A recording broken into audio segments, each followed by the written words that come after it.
good morning. Welcome. It's the Bob and Tom Show, or as I like to call it today, the Big Green Egg Cookout Show. Man, oh man. It's like we're sitting at the softball field. The building's just full of good-smelling barbecue meat. Delightful. Good morning. Smoky. Good morning. Good morning, Christy. Hi, Chick. Hello, Pat Godwin. Hey, chick. There's Josh Arnold. He's at the I Hate Steven Singer sidekick chair. That's Thank Ace you, Chick. Cosby. That's good. I'm Chick, and here's Tom.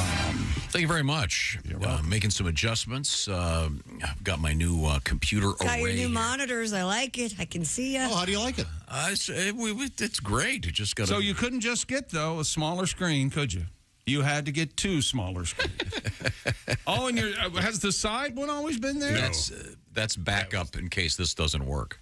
Is that Temporarily. right? Well, this is a transitional phase. I would like Chick's note. Oh, that's a good feature. Yeah. Chick's note. There was some hubbub earlier. Tom could not figure out how to turn the brightness up or down Oh. on his new monitors. And you know what I told him?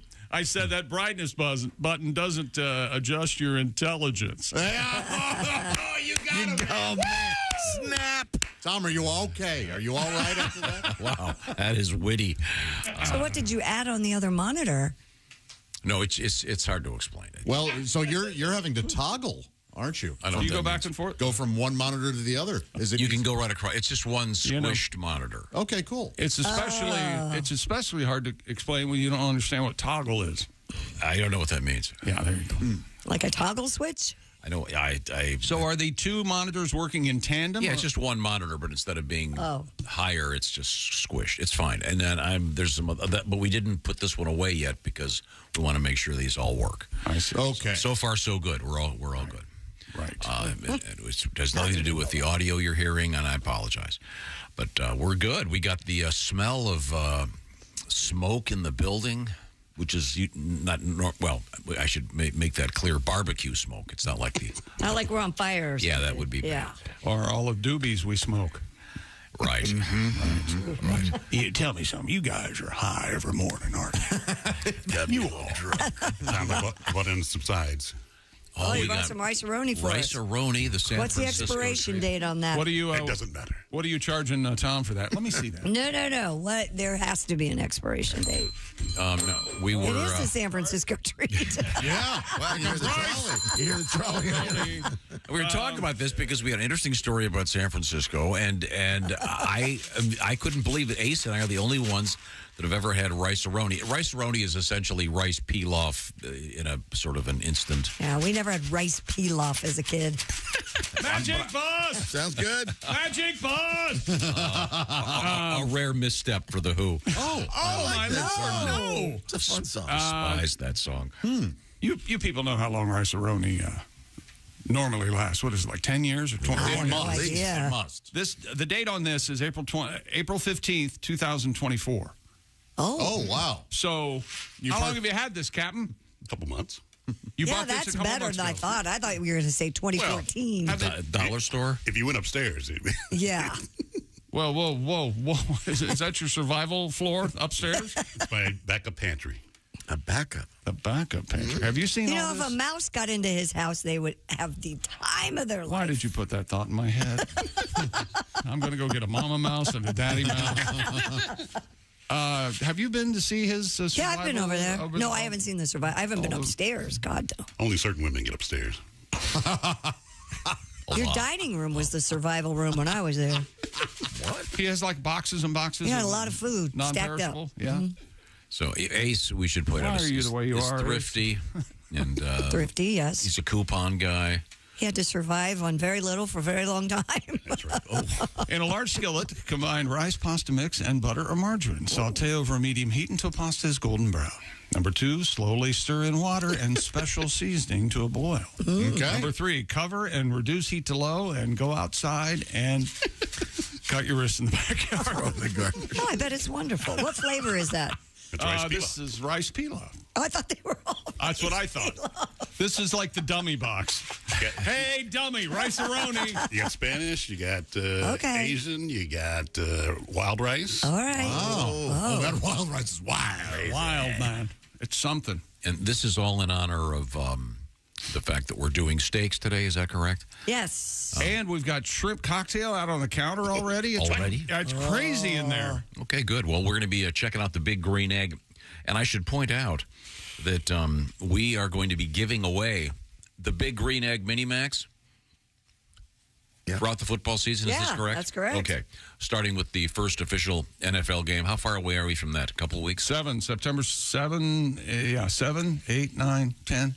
There's a 8? Thursday night game, yeah. Thursday night. And if you recall, last season, the way this works is we'll have a whole thing set up on our social media so that you can participate and guess the winners. And every week we'll give away one of these to whoever comes out with the best card, if you will. And the winner possibly not only will win a Big Green Egg, but also will maybe get the chance to meet Chick McGee on the air. I thought you were going to say, my goodness. win my heart. Yeah. And they'll step into the octagon and pick against me, baby. In the shoe-in of the week. So this is a lot of fun. So we'll get ready for the NFL season. Do we have any good NFL news coming up this morning? Well, just the epitome of futility and what are we doing here, kids? Backup quarterbacks Marcus Mariota of the Eagles passed for 85 yards, and they call him DTR, Tom. He's Dorian Thompson-Robinson of the Cleveland Browns. He throws for 164 yards. And Jalen Hurts and the Deshaun Randy Watson were sitting on the bench as the Browns and the Eagles in Philadelphia last night skate to an 18-18 tie in exhibition football action. Wow. But remember, the tickets cost just as much, and they did have to carry off 3 or 4 players off the field last So the night games for don't injury. count, but... The injuries do. Okay, good to know. And if they end in the tie, so what? They don't go to overtime in the preseason, which is They're practice games. Which is surprising. I wondered why the NFL doesn't enforce. I got to break this tie at least one quarter. Let's go. You know. Now, speaking of letters, you mentioned the one gent who goes by what is it? RPG? What was it again? FBI? What? DTR. DTR. Dorian Okay. Thompson-Robinson, quarterback Okay. for the Browns, UCLA guy. Yeah. Go Okay. ahead. We have letters in the news today in a big way. I won't tell you the whole story, but LOL, out. Oh, is that right? We have an email for you this morning. Would you care to go over it? It's very specific. Here we go. Dear Bob and Tom, and especially Tom. Right. My name is Jeff. Hi, Jeff. I am a furry. Oh, really? Not the official spokesperson of all the furry community. In Now, boldface just print. stop and pause. We had furries in the news because there was a melee. Yeah, Huntington Beach, California, there was a non-furry videotaping the furries, and the furries And did not evidently, like it. we found out this non-furry does this all across the Right. country, trying to break up Right. furries. Yeah, so he sounds like a jerk. He and does. they Jeff attacked him. says, no, exclamation point. Tom, exclamation point. Not all furry tails are inserted into anyone's body. Sure. Of course not. There are those into that, but Tom, capital letters, they are a very small, minuscule percentage of the furry community. So please They're tight-assed. stop, Tom, thinking all of us are walking around with a furry tail stuck inside our butt. That is just not true. All caps. Tom, caps. I'm just saying the one guy that I saw was in line at a Chipotle, and he had a tail sticking out his short shorts. So that doesn't mean it was inside his body, butt. though. No. Taped on or Taped on? Could be a strap Strapped on. on. Thank you. How familiar is anybody here with strap-on stuff? Go ahead. By Ace, anything? No, but Josh, I know or- that happens. Did you ever seen a strap-on, Christy? No, I've never seen one. Yeah, I've never seen one in person either. Have you? No. He would never. If you have one, I just sort of envision it hanging on a hook, like a holster. Right. You always see the The sheriff at the end of the day Yeah, hanging his yeah. holster up? Yes. Can you imagine? Opens the closet. There's 3 weapons, and then there's a strap on. Be rather humorous, wouldn't it? What else is coming up in sports? You want to give me the little? Well, we're going to have Sunday morning. The Women's World Cup, Tom. Isn't that exciting? Sure. Did you happen to see the most beautiful Why are we doing Charlie Pride? World Cup tribute. World Cup. Okay, great. Yeah, I'll be. Yeah, I forgot to do these for the Women's World Cup. I'm sure for the 5 people who care, that would be. They'll miss it. And that's not here's very our nice. favorite.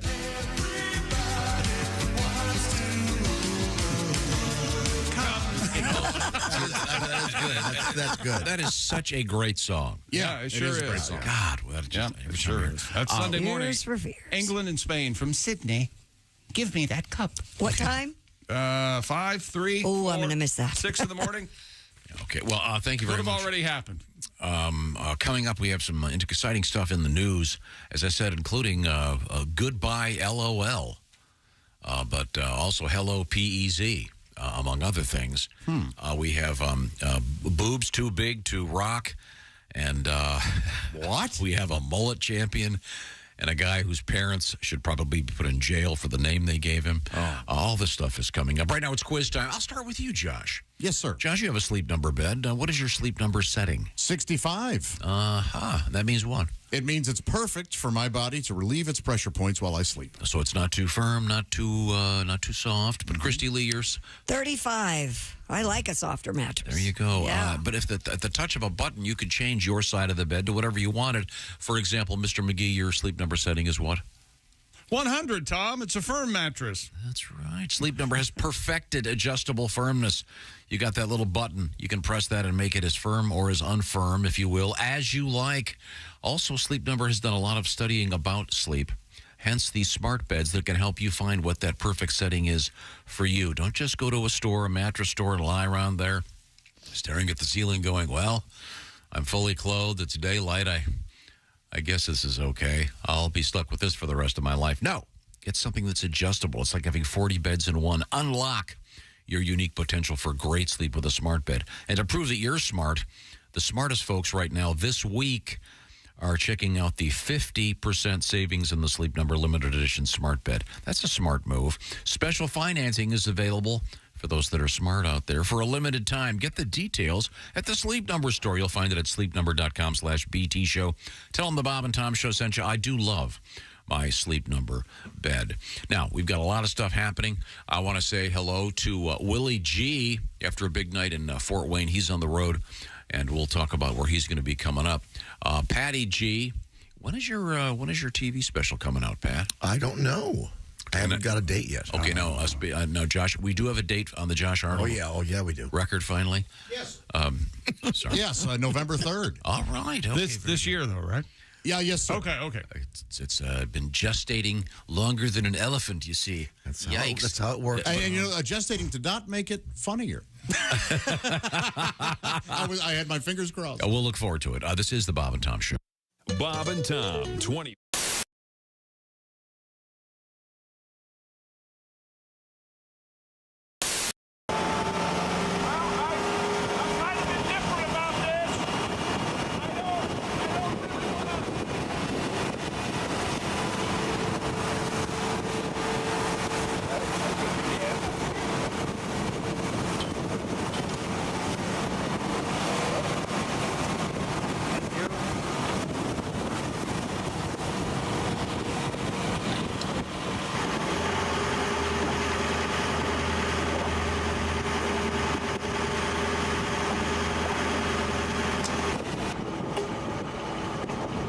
I think we should dip him, right? Oh, definitely. Are we gonna dip You gotta him? dip him. Yep. He one's down, maybe? Is that what's happening? Or is that just a hello?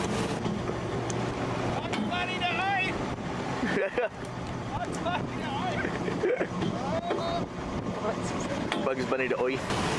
There he goes.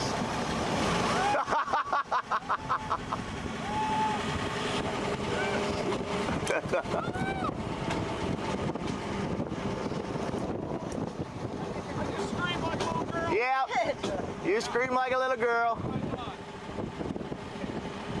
Scream like a junior high girl. That's all. Yeah, those two little bastards.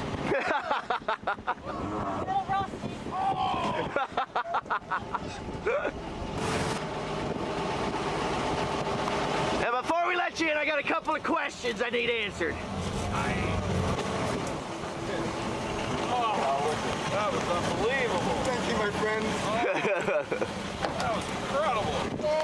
Yay! Thank you, sir. I knew they were at the bottom of it. Well, I made it. It's really, yeah, you can't stop staring at those two little, there's two hooks, and that's, so you want to hang on to something. More increase his salary if we're going to get him to do it right. You're right. Art, I know one of your favorite words is yes. Is that correct? Yes. Yes, thank Yes. you. Yes. You've heard and seen the Say Yes to Michigan commercials, I'm sure. Yes. Well, there's a billboard in Indiana. In fact, there are a lot of them. An Indiana billboard there company is. has launched a war between the states by Yes. erecting a billboard that says, "Shut up, Art." Yes. Oh. No, it says, "Say no to Michigan." I see. It says, "Say no to Michigan. Wander Indiana first." Michigan tourism officials are taking the slogan war in stride, but some Michigan residents are not amused. They've even complained to the Indiana Chamber of Commerce. Travel officials in Indiana say they have nothing to do with the billboard. On the other hand, they're not terribly upset about it either. Josephine Hickman, president of the Hoosier Outdoor Advertising Company, admits her billboard design pokes fun at Michigan, but she says there are Say Yes to Michigan signs posted all over northern Indiana, and Hoosiers' feelings are hurt. Hey, we're a fun place. What can we say?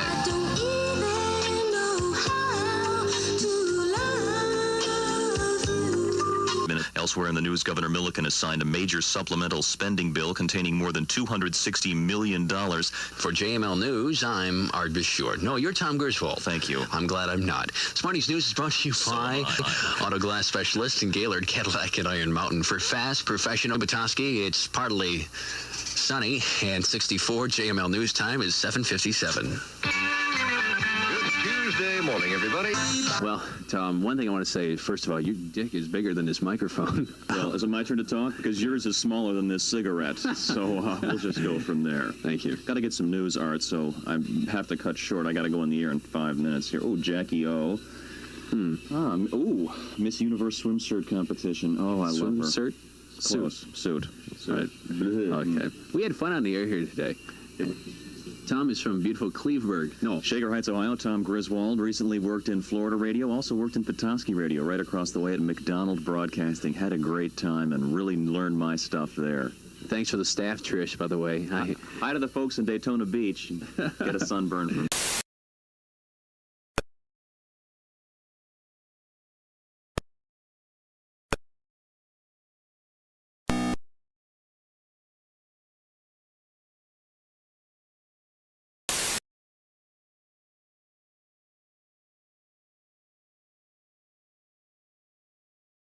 in there.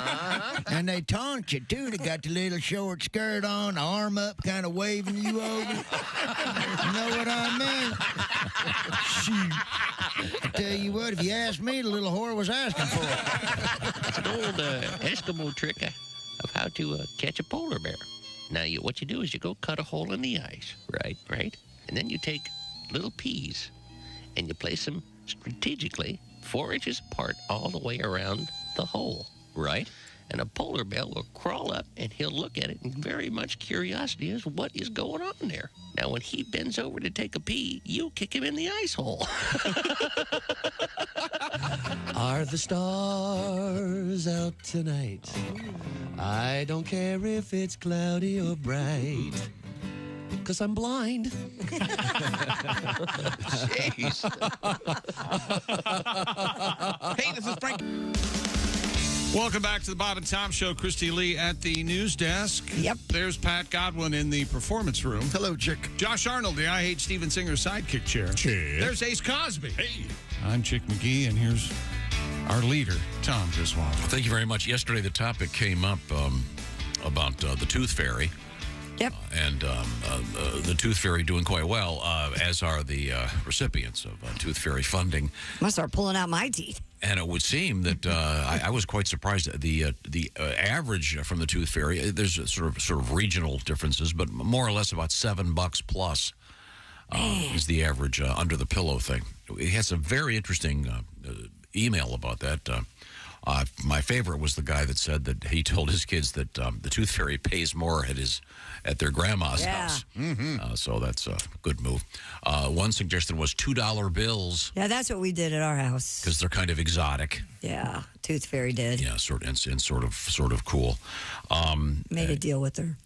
Josh, back in your day, the Tooth Fairy provided, what was it, quarters? Or? Yeah, maybe 50 cents. And then, I think it was just change. Because sometimes we had to dig, like, at night, the quarter would slip off the sheet. Yeah. Oh, one's under the bed. Here's a fun story. This comes to us from Joni. She writes, my daughter lost her first canine tooth and had a crisis. She thought that was her so-called sweet tooth. Oh, no, I lost my sweet tooth. She was convinced she'd never enjoy sweets again. Aw. She felt so bad, her dad dropped a $20 bill under the pillow. Aw. Yeah, now she's 18, a freshman in college. Now they're spending more than $20 with no financial awareness. Yeah. Otherwise, the Tooth Fairy left that $2 bill. That's such a great idea. When my kids were little, writes Heather, they came out with the Sacagawea dollars. Dad bought several rolls. I asked him, give me a roll, and I used them for the rest of my kids for Tooth Fairy gifts. Cool. That's a good idea. The Sacagawea is that the one that's kind of golden color? I believe so, yes. It's about the size of a Gold quarter, coin, though? Yeah. Is that still in circulation? I don't know. Okay, all right. What about the Susan B. Anthony dollar? The so-called Butch Buck? There it is. I think he's the only one that called it the Butch Buck. Wow, yeah. I did not coin that term. I loves used that, the so to word coin. He loves that. I don't love that. You see how it's a negative. Yes, and I a did. borderline insult. There was a Kennedy dollar, too, right? Kennedy half. Half dollar. Kennedy half dollar, yes. That's because but that was bigger. That was bigger than the Sacagawea, wasn't it? And I think that was the problem with the Sacagawea. It was kind of confused for a quarter. Yeah, for a little bit, it was right? about the same size, wasn't it? Yeah. Oh, okay. Now, here we go. Larry writes, my kids always got silver dollars for each tooth. I can remember being a kid and thinking silver dollars were the coolest thing Me ever. too. My mom used to keep them in her jewelry box, and I would go in and look at them. I'm like, God, this Every is... Christmas, I'd get a silver dollar from my Uncle Clarence. Aw. Not anymore, I bet. Oh, Uncle Clarence, when I was a kid, Uncle Clarence was 100. God, he was like a skeleton that could talk. Is he the one that passed away in women's clothing? No. No. Well, there was the, like, well... He was ahead of his time, whoever that one was, passed away in women's clothing. Yeah, there's a one very unpleasant story that I really cannot tell. I bet he went how he wanted to go, though. Oh, yeah. Yeah. The really unpleasant thing is if you're planning something extraordinarily unpleasant, The really unpleasant thing I can't mention, but what it is... Don't be too drunk when you write the note because no one can read it. Oh, yeah, that is unpleasant. Sorry about that. Let's move forward as we turn to Chick McGee at the sports page. Got a couple requests coming up. If you want to get a request in, how would you do that, Josh? Text us, 888-262-8661. Email us at bobandtom@bobandtom.com or use the app. Bob and Tom app is free, and boy, is there a lot to do on there. We'd love to hear from you, but now we're going to hear from Chick Nope, McGee. we're going to hear a song from Pat. There you go. You already faked me out once. I ain't taking the bait again. I got my papers all up in my hand. I open my mouth. And by the way, no. Pat, since we're going to be doing a cookout today. See? Yeah. We got the Big Green Egg crew here. We got the Big Green Eggs up and running. We're going to make some steak. We're going to make some Rice-A-Roni. What are your thoughts? Very thoughts. Well, I'm trying to think if you have any particular songs that highlight the world of perhaps cooking or barbecue. Remember last time? What? We had the beer can chicken. Beer can chicken. I love that. I like a beer can chicken, pasta with vodka sauce. Yeah. I like a Jack Daniels rub on my ribs and a Marsala demi-gloss. I like my brats cooked in beer and my Coca van with extra wine. Bananas Foster loaded with rum. Oh, I'm feeling fine. Some mornings are a little rough, and I like to cut out the middle man. I'll have some beer can chicken, hold the chicken, hand me the can. Thank you very much. You're very welcome, sir. All right. Oh, thank you very much. Mr. Pat Godwin. And Pat's TV special will be out soon. We will let you know. But right now. This email just in. Yes, sir. Dear folks, plant a radish, get a radish. Make it stop! That's Travis, not from Michigan. Okay, thank you, Travis. We made with you. All right. They do say get a radish. I had no idea. Oh, and dear Tom and Pat, every time I hear you two guys talk, it seems like it's an exchange between Tom and his organ grinder and his monkey. It is sort of like that. Sing, monkey boy. We had an NFL preseason game last night. The definition of futility, the Eagles and the Browns tie at 18 in Philadelphia. Of course, Deshaun, Randy Watson, and Jalen Hurts. Jalen Hurts did not play. Marcus Mariota, quarterback for the Eagles, and Dorian Thompson-Robinson for the Cleveland Browns. Both Doesn't that sound like an author? Okay. Dorian Thompson-Robinson. Escape from the Swiss Family Robinson. They've become feral. Oh, yeah. Too much time in the wilderness. Speaking of escape, yesterday in Mason, Ohio, Carlos escaped from Alcaraz and Iga Swiatek. The top-ranked players in tennis got past adverse weather conditions at Mason. That's not the full name of that town, Tom. It's Steve Mason, Ohio. Did you know that? I did not know. Yeah. That's the Western and Southern Open quarterfinals where Novacek played the other day. Is that his name, Novacek? I forget. Joker? Djokovic. Novacek? Djokovic? Anyway, Alcaraz overcame 2 rain delays, totaling 2 hours and 35 minutes. And beat number 14th seed American Tommy Paul, who I think was on Andy Griffith. Wasn't that Opie's best friend, Tommy Paul? I don't know. I'm pretty sure. Look that up, Josh. All right. Did you know that Opie was named after J. Robert Oppenheimer? I don't believe that. Do I know that? No. I don't think that's He's making true. That. Look at his face. I want to. Totally making that up. I want to believe it very much. Little tip of the hat. Little tip of the hat to Los Alamos and our friends from the Manhattan Project. Andy Griffith tonight. The Mushroom Cloud. Boy, that couldn't have been farther from Mount Pleasant or wherever. Pilot. Mount Pleasant. Mount Pleasant's in Michigan. You mean Mount Pilot, which is in North Carolina. That's Pleasant and Pilot. It's Pleasant and Pilot. The World Cup trophy may indeed be coming back to the birthplace of soccer, it says here, for the first time in 57 years. But if the trophy returns to England, it'll be with the women's squad, not the men. They call them the Lionesses. Lady Lions. They'll play for the first time in the tournament Sunday against Spain, 6 a.m. Eastern Daylight Time. It's England's coach Serena Wiegman's second straight trip to the Women's World Cup final. She led the Netherlands into the title match against the United States in 2019. And where are we on this Michael Oher, the two he's in Memphis, all this? Do we want to hear about it? And it's a sad situation. It is a sad situation. I'm kind of confused about it. Apparently, yesterday it wanted to be made clear that Sandra Bullock was upset. Is another angle they were coming. The movie was called The Blind Side, and there are accusations that they were the family that took him in, and he wasn't. There's a whole thing about technically being adopted versus conservatorship, and they apparently got very little money for this movie. This guy's also the guy's a mega millionaire. He did play in the league, but I mean the family that guy. Right, the family's he's loaded. Yeah, he sold fast food franchise. He made a couple $100 million, right? So, yeah, I don't understand. After all these years, suddenly this is coming out.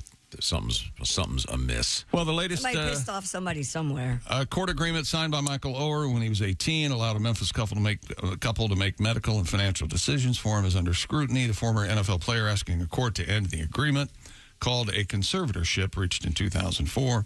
Sean and Leanne Toohey. He's accusing the Tooheys of enriching themselves at his expense and lying to him by having him sign papers making them his conservators rather than his adopted. They didn't get any of his NFL money. I don't understand what's going on here. I'll tell you what I do know about. Tomorrow in Wisconsin, Marshfield, Wisconsin, Tom, gentleman, he works at an IT company. one of his clients emailed him an invitation to his staff asking if they want to help roll out the world's largest meat stick at Wenzel's Sausage in Marshfield, Wisconsin, tomorrow, August 19th. Is that right? They are attempting a 200-foot-long continuous meat snack stick, paren, similar to a Slim Jim. It's open to the public, and I figured Tom could drag his exhausted daughters to this weekend instead of candle making or goldfish wrangling or whatever geriatric temporary hobby he usually takes them to. Well, they're learning to throw pots. What? Like Demi Moore and Ghost? Yeah. I'll take this. What? Yeah, it's fun. Do you have a kiln and everything? Did No. you buy a pottery There's a wheel very and- fine art place right near is what it is. I'm How many goldfish do we have today? What's the count? We have 3 living goldfish. Okay. How many are from the original batch, this year's original 2. batch? 2 from the original batch. 7 the first go-around. And then... So you ended up with 2. Another one yesterday or the day before? Day before, yeah.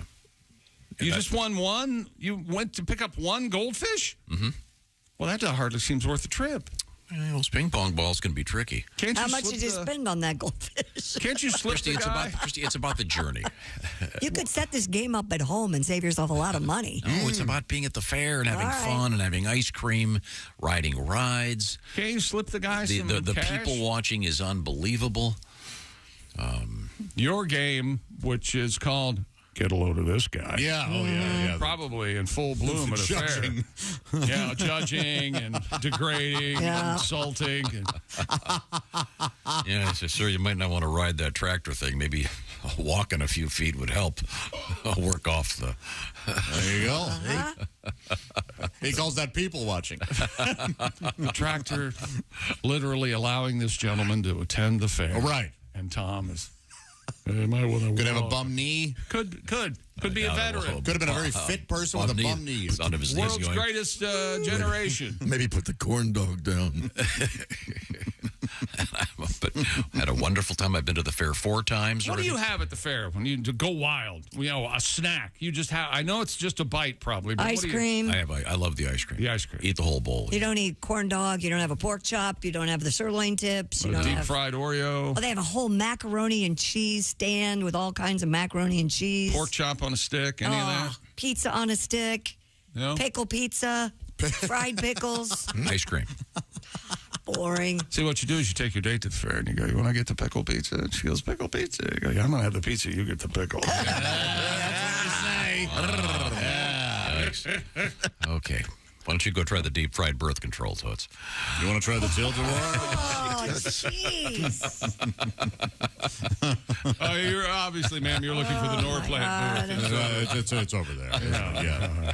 Why don't you and your brood to move along? More sports coming up, including world records and all sorts of things. And I want to tell you about my respite from mostly Tom. I used to say this place, but that really doesn't. It's SimpliSafe, the design-it-yourself, do-it-yourself home security system. You know the average break-in lasts about 8 to 10 minutes. Fast response, crucial. SimpliSafe Home Security has launched their breakthrough technology, 24/7 live guard protection. This helps stop crime in real time. SimpliSafe professional monitoring agents can actually see, speak to, and deter intruders in your home through the new Smart Alarm wireless indoor camera. Professional monitoring agents from SimpliSafe can now warn intruders that they're being recorded and police are on their way, stopping them in their tracks. 24/7 live guard protection made possible by that new Smart Alarm wireless indoor camera. It's the only one that can trigger the alarm and instantly deter intruders with a built-in siren. And the indoor camera now has advanced motion detection with Vision AI and easily tells the difference between intruders and the family pet. Right now, Bob and Tom Show listeners get a special 20% off deal. Any special SimpliSafe system when you sign up for a free month trial of Fast Protect monitoring. A special offer for a limited time only. Just visit SimpliSafeTom.com now. That's SimpliSafeTom.com. And remember, there's no safe like SimpliSafe. We got naked guys. We got world records. We've got a great name. We've got a very unusual story about a possible disadvantage to having huge breasts, ladies. We'll be. What's the problem with a huge breast? We're going to find out. It's very unusual and something I would never have thought of until I read this interesting article. But there is a problem. Yeah. Good. And it could be very serious, especially if you're attending a theme park. This is the Bob and Tom Show. Thanks for listening to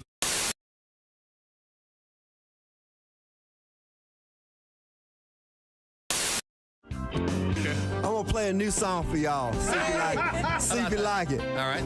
And be sure and Bob go ha ha ha like you do. Yeah, I can do that. I was just getting ready to do that after I saw your picture. That looks pretty accurate. Yeah, Have you ever had one of those days when nothing goes right? Your wife starts bitching about whatever it was she was bitching about last night. So you escape into the bathroom just to sit there on your throne. But after you finish your business, the toilet paper's gone. Well, it's a great day for me to whoop somebody's ass. It's a bad day, so you better get off of my back. You might get cold cocked if you cross my path, 'cause it's a great day for me to whoop somebody's ass. Yeah. Of all the radio shows I've ever done, I've never done one where they could sing a song they've never heard. Isn't that amazing? I was thinking. I was thinking the same thing. How do we know the words to a new song? Y'all must be working for Dionne Warwick and the Psychic Friends. Well, I was running late for work, so I poured me some coffee to go. And just before I had a flat tire, I spilled it all over my clothes. When the highway patrolman pulled up, I thought that help was on the way. But when he saw that tire tool in my hand, he shot me with pepper spray. Laugh. Well, it's a great day for me to whoop somebody's ass. It's a bad day, so you better get off my back. You might get cold cocked if you cross my path, 'cause it's a great day for me to whoop somebody's ass. All right. This last verse is for everybody that don't like their boss at work. When I finally made it to work, I was 15 minutes late. I told my boss about the flat tire, but he fired me anyway. So here I am in the parking lot, just waiting by his Corvette. I'm gonna give him a goodbye present that he never will forget. Laugh and sing. It's a great day for me to whoop somebody's ass. It's a bad day, so you better get off my back. You might get cold cocked if you cross my path, 'cause it's a great day for me to whoop somebody's ass. Oh, yeah. Thank you. Paul Thorne.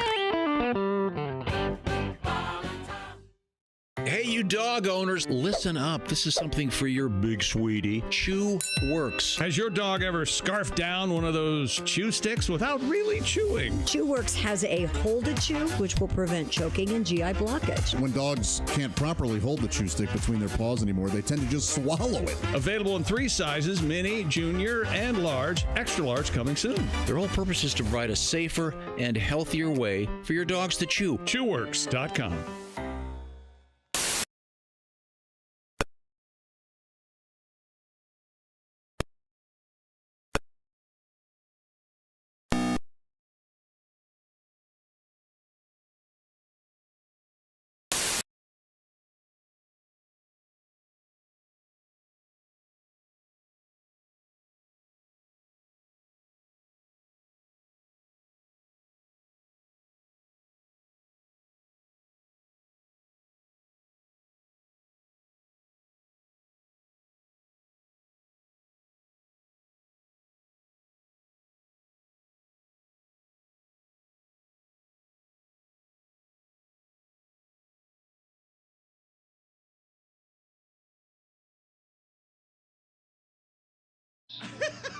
Shame on you.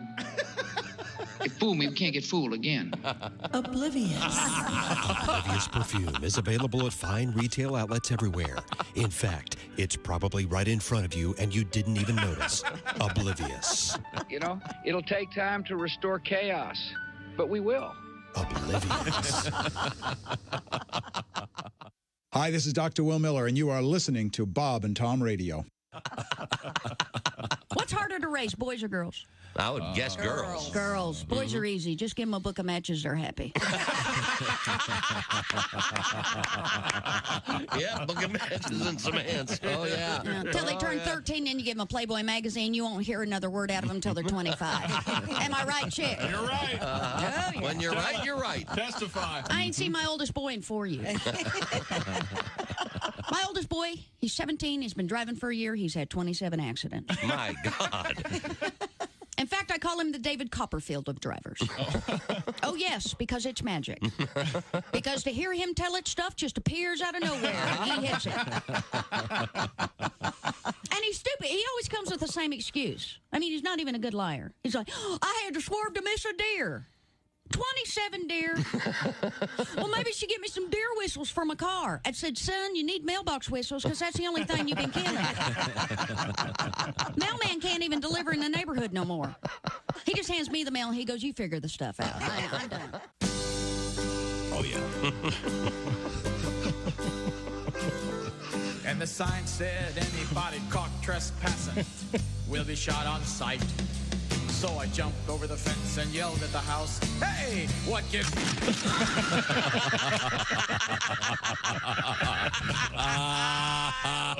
Essential Morning Radio. All day and all night. Yeah, This is Bob and Tom. Get out. Welcome back to the Bob and Tom Show. Christy Lee at the news desk. Hey, chick. Hey, indeed. Pat Godwin in the performance room. Hey, chick. There's Josh Arnold, the I Hate Steven Sigler sidekick. You okay, Josh? Oh, I'm good, man. Josh, what was that, an almond you heaved in the air and caught? A cashew. A cashew. Yeah. You realize that could get lodged in your airway. What a way to go, though, huh? What, with a cashew crammed in your throat? I don't think so. We've all been trained as first aid. Like you wouldn't start joking on the air tomorrow about it if I died while eating something. So anyway, it finally happened. Josh choked on food. There's Ace Cosby. I'm Chick. Here's Tom. Just dangerous to throw it up in the air and catch it. He is right, though. That is dangerous. All right. The lamest people in the world. Josh, it was funny, Josh. Is it because I almost fell when I did? But you caught it. Yeah. Which is the important thing. Like a seal. Now, do you like that thing when you go to the, I know they're not called hibachis, but when you go to the Japanese steakhouse and they have the table that's also a cooking device. Right. The teppanyaki. What's it called? Teppanyaki. Teppanyaki. I can't remember that. Hot. Yeah. Don't put your elbows in the table. I can't. I can't. I'd be on fire. They do that thing where the cook starts heaving the shrimp or whatever, and you got to catch it in your mouth. Maybe you shouldn't have told this story. Well, I think it's fun. Well, you're having trouble finding words, though. Well, you notice that? I did. I forgot the name of the cook. It's people call it a hibachi, but it's not. You know what story we haven't had yet that I'm a little surprised is somebody setting their phone down on one of those. Oh, I bet it's happened. We just haven't read about it. It melting. You find out if that's leather or not, huh? Yeah. And I've been saying for years they need some new tricks. I love those things. Those special teppanyaki. What is it again? Teppanyaki. Teppanyaki, yeah. Speaking of grills. Speaking of grills, thank you. Look at that. We're going to go outside right now, and we have Jess Hooker, our cooker, and Mark Sion, the big green egg dude. Yes. And we're starting to cook. We're doing our special stakeout, if you will, with the big green egg today, getting ready. Not quite yet, but pretty soon we'll be giving away the big green eggs on the air as part of our special promotion as you pick those great NFL games. There it is. There's a big green egg. Yep, that's gorgeous? The Mini Max. That's gorgeous. The big green egg Mini Max is it's a grilling device, and you're not going to be able to. It's not like one of those hibachi tables or whatever you call it. It really has nothing to do with it, does it, Art Josh? It doesn't. It doesn't. Are you okay? Art Josh. What are we cooking this morning, Jess Hooker? Holy hell. This morning, we're back with our friends from the Big Green Egg. We have Mark and Donnie and Tom cooking for us. Do you want to tell us the menu, Mark? Oh, sure. Well, this is kind of a steak event. We brought some ribeyes. Of course, the Rice-A-Roni, Tom, that you requested. It's here. Have you ever had Rice-A-Roni? I grew up on it. I had some last night just as a test. I ate the whole box. Swore to the God above never to eat it again. Now he has to cook. I can't believe I've been eating that stuff, and no one else in here has ever had it except for Ace. Nope. Oh, I grew up on it. I grew up on it. Do you remember the commercial? Remember how it would go? Sure. Rice-A-Roni. Don't the San Francisco treat. Shut up. Sure. Hey, we've got pickled watermelon rinds. Tammy Williams back here out of Seymour/Bloomington. Now, explain again. Is the pickled watermelon rind, is this one that you wrap in bacon? Yes, that is wrapped in bacon. Tommy goes out on his Harley. He gets 2 watermelons, 1 in each saddlebag, and he drives around Bloomington, and he comes home, and he takes all the red stuff out, and he pickles the rind. Damn right he does. He's incredible.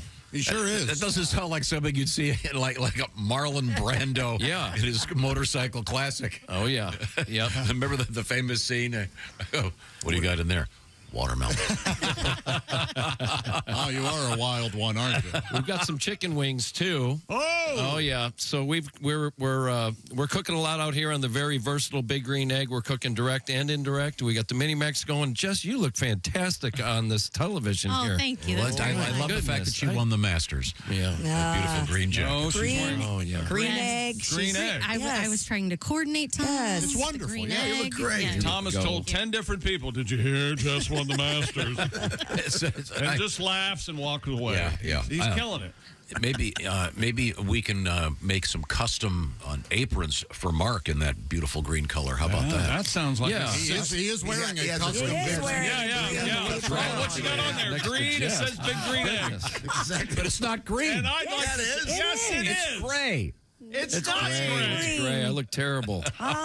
Especially next to Jess. Check your Hey, the Big Green Eggs look good, though. They sure do, and they are incredible. And boy, you guys are really cooking up.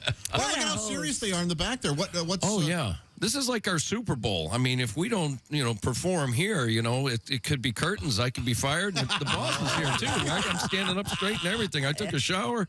James Bassmeyer's back here from Evansville, and he's helping us out, too. So. Okay, good. Well, thank you, guys. We'll check in and see how that food's going in a few minutes. Great. In the meantime, we return to the... Nope. Here's what just happened. What happened? Big Green Egg folks are here. It's delicious food. It's so easy to cook outside. Tom looks at the guy from... we need to get you some green aprons. Yeah.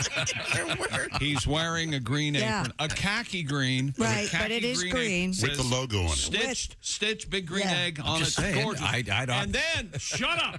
He's wearing a gray T-shirt. Clearly a different color from the apron. That is great. And he says, that apron's not green, it's gray. And poor Mark is so polite. I know. Yeah. Do you see how it's harder and harder to work with you every day? So sorry. Everything's fine. Nope. They're loading them up in their truck. Kansas City Chiefs superfan. You've seen these guys. All the NFL teams have them. Yeah. Well, the Kansas City Chiefs superfan has taken it to another level. Really? He's known as Chiefsaholic. Oh, no. He's addicted to Chiefahol? It's like alcohol loaded with poor the Chiefs. best. Yeah. This is wrong in 2 different ways. Well, wait till you get loaded this way. It gets worse. He was indicted by a federal grand jury Wednesday for allegedly robbing a string of banks in the Midwest and laundering the stolen cash. Oh, that Chiefaholic. Casinos, according to a statement from the U.S. Attorney's Office for the Western District of Missouri. No kidding. So he went to casinos to launder the money and... Xavier Babudar, the man behind the popular social media handle and the Chiefsaholic outfit, arrested last month in alleged robbery in Iowa last year. The FBI used bank records, casino transactions, and other documents and discovered his cell phone was placed in cities. That's where they get you on Dateline.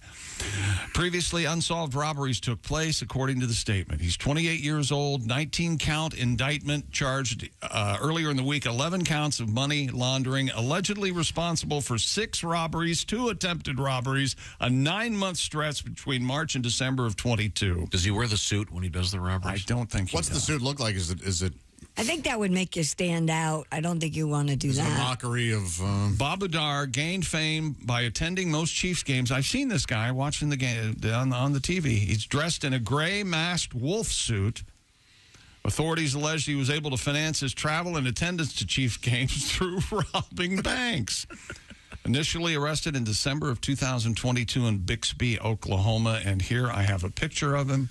There he is. I don't know what the... Oh, yeah, I remember that You guy. remember this guy? Sure. Yeah, You've seen him in the NFL games. Yeah. Looks like Teen Wolf. Head to toe. And well, this is what's really interesting to me about this is he's wearing Zubaz. Yes, he is. The loose, thin sweatpants. He's wearing the official Kansas City Chiefs Zubaz. Which are also the Washington Commanders Zubaz. They just changed the logo. But go ahead, Tom. Okay. Well, boy, Chiefsaholic, that's such an unfortunate name. More like Thiefsaholic, huh? You're right, Pat. You're right. And now a song about the Chiefsaholic. Some of his earnings, by the way, came from betting on Patrick Mahomes and the Chiefs to win the Super Bowl. How do you launder money at a casino? You walk in, you take $10,000, turn it into $5,000 and leave.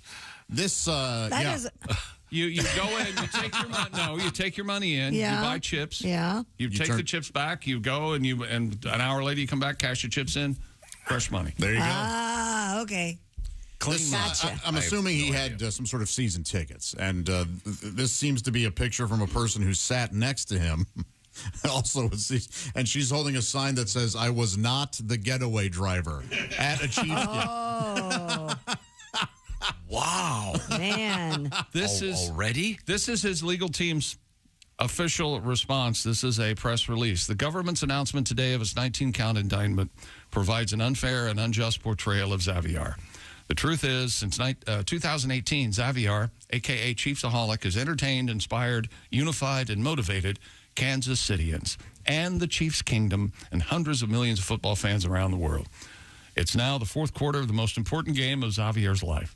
Oh, jeez. The legal team believes his innocence will ultimately be proven to the public and are confident once all the facts are known that he'll be redeemed in the eyes of his supporters, admirers, and Chiefs Kingdom. Okay. Oh, well, good luck to him. There you go. He's just he a is suspect. in custody. Thank you very much. No bond. Okay, more, coming up. More sports coming up. We've got Big Green Egg Steaks. And food, I hope. I'm going to pass out from the We have food smells. coming up. Also, a gigantic bosom in the news. Yay! And LOL is OUT. We'll find out what that means. This is the Bob and Tom Show. More Bob.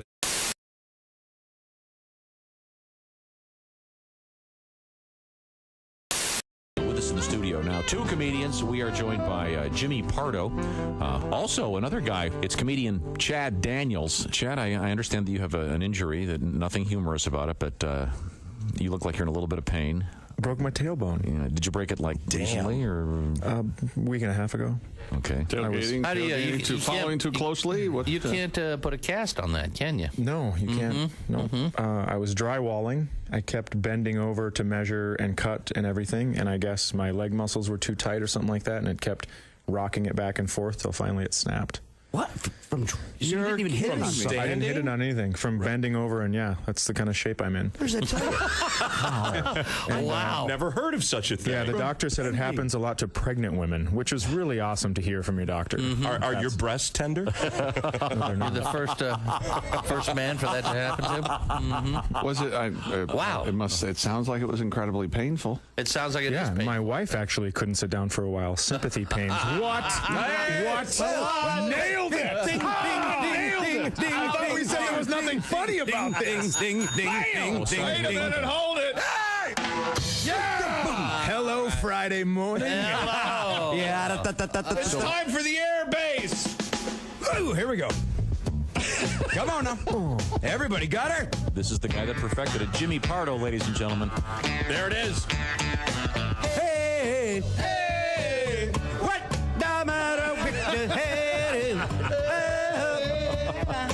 know the lyrics? Little Red Bug. Hey, hey.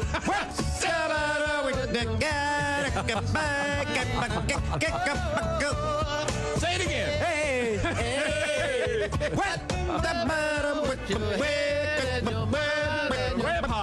Chicken. Oh, wait, we've got something new. What happened? Oh, Lou Reed. Oh, yes. Oh. Jimmy Pardo on the air base, ladies and gentlemen. Like you just don't care.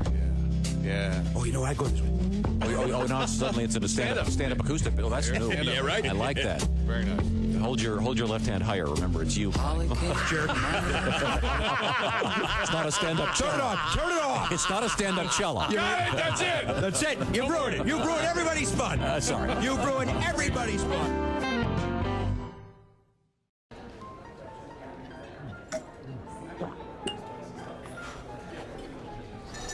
You took my breath away from the moment I first saw you. Will you marry me, Dolly? She said yes! She said yes! It's not a real person. It's not a real diamond. Real, natural, earthborn diamond. For your real love, from a real jeweler you can trust. Steven Singer Jewelers.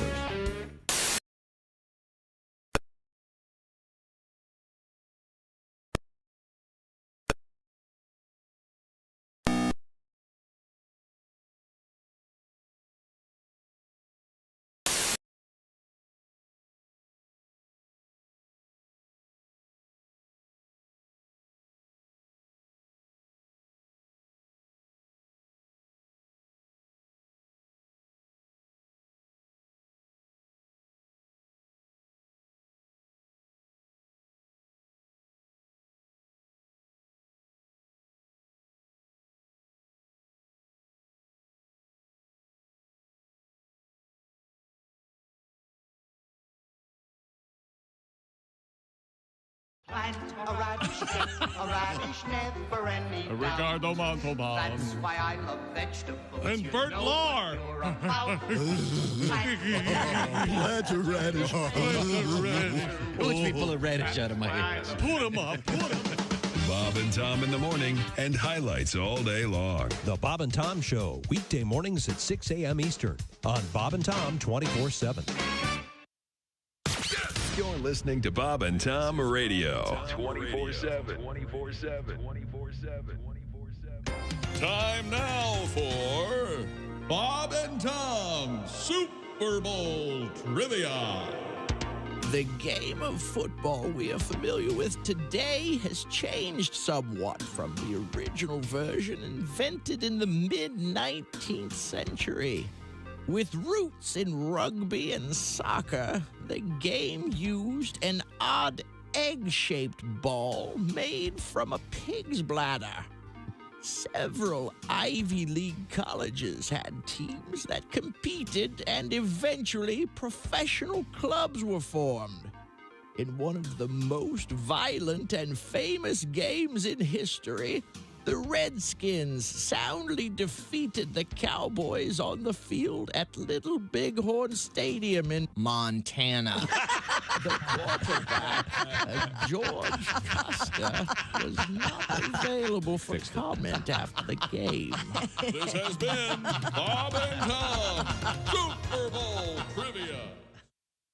Hi, this is Mike McRae, and you're listening to Bob and Tom Radio. But I can't stand the endorsements that come after that, because everybody's going to have their own shoe and selling shoes and telling these kids to buy shoes. Because honestly, I don't care what kind of shoe an athlete wears, and neither should you. My question is, what kind of shoe does a black surgeon or lawyer wear? What is Johnny Cochran wearing? That should be the commercial.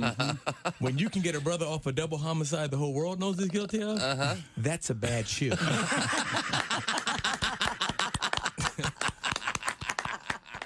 And Jesus said, take this bread and eat it. It is my body. And the disciples said, Jesus, we're all on low-carb diet.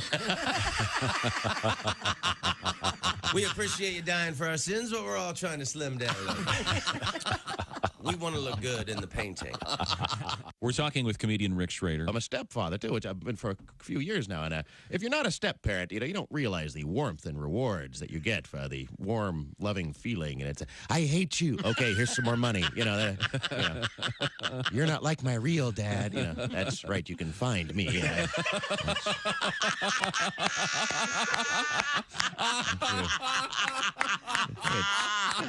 Track down your real deadbeat dad and have him pay for these Barbie accessories. Good morning, sunshine. Bob and Tom Radio. Cool concerts. Hey, welcome back to the Bob and Tom Show. There's Christy Lee. Hi. She's at the news desk. I am.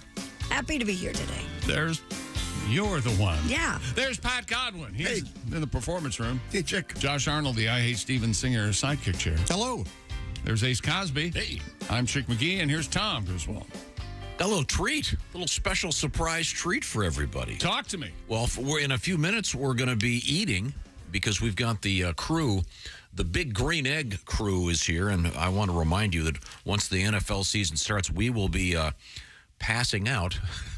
Well, often imitated, never duplicated. The Chick McGee Shoe of the Week. We started this 30 years ago. I've never finished under 500. As far as I know. The point is, we're going to pick the games every week according to the point spread. And we're going to give away the Step into the octagon. We're going to give away the Big Green Eggs. We'll give you some details on that. Wow. But right now, I believe we're going to switch gears. There we go. All right. We've gone out to the porch there.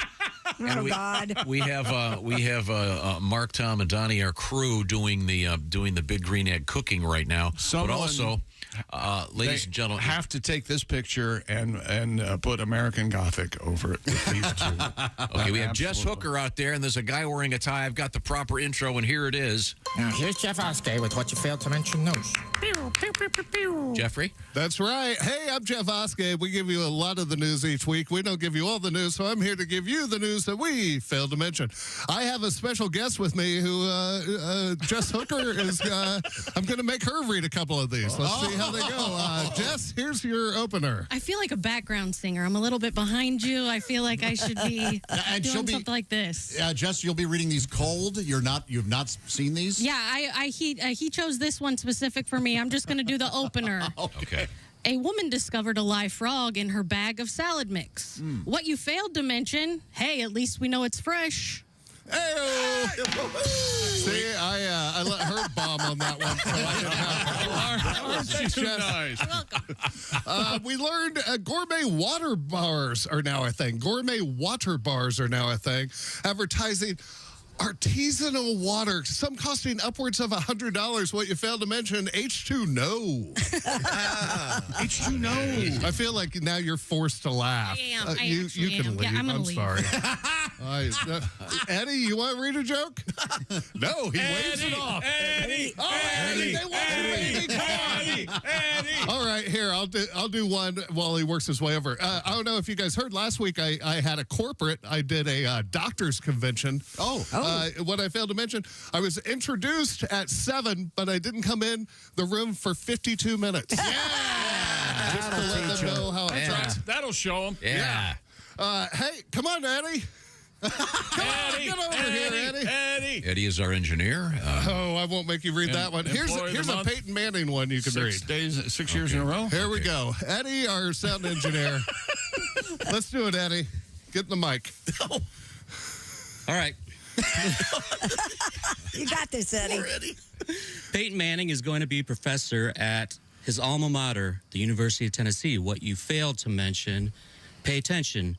If he throws an eraser at you, it'll probably leave a scar. That's right. Throws a football hard. Thank you. Eddie tossed the joke. He did. Hope it didn't land on one of the Big Green Eggs. Hey, some weirdo from the back. Yeah, let's do this one. Oh, what no, is not that one. This one's Tom? That's Harley. Here's a better one. Nope, that one's horrible. This is the gentleman who makes the pickled watermelon. Yes. Oh, here you go. Here's a sex one for you. All right. Okay. You can read it. Reverse cowgirl. Reverse cowgirl. I'll step up. Get up to the mic. Yeah, put that mic on Reverse your lips. cowgirl is the most dangerous sex position. What you failed to mention. The least dangerous sex position is still 96. 96! Back to back. Nope. Here, let's try. That's what that let's try to I did not get the joke. I know. You have to use your brain. No, I thought 96 was guy on top. Let's try this again. This time, read this one. Reverse cowgirl is the most dangerous sex position. What you failed to mention.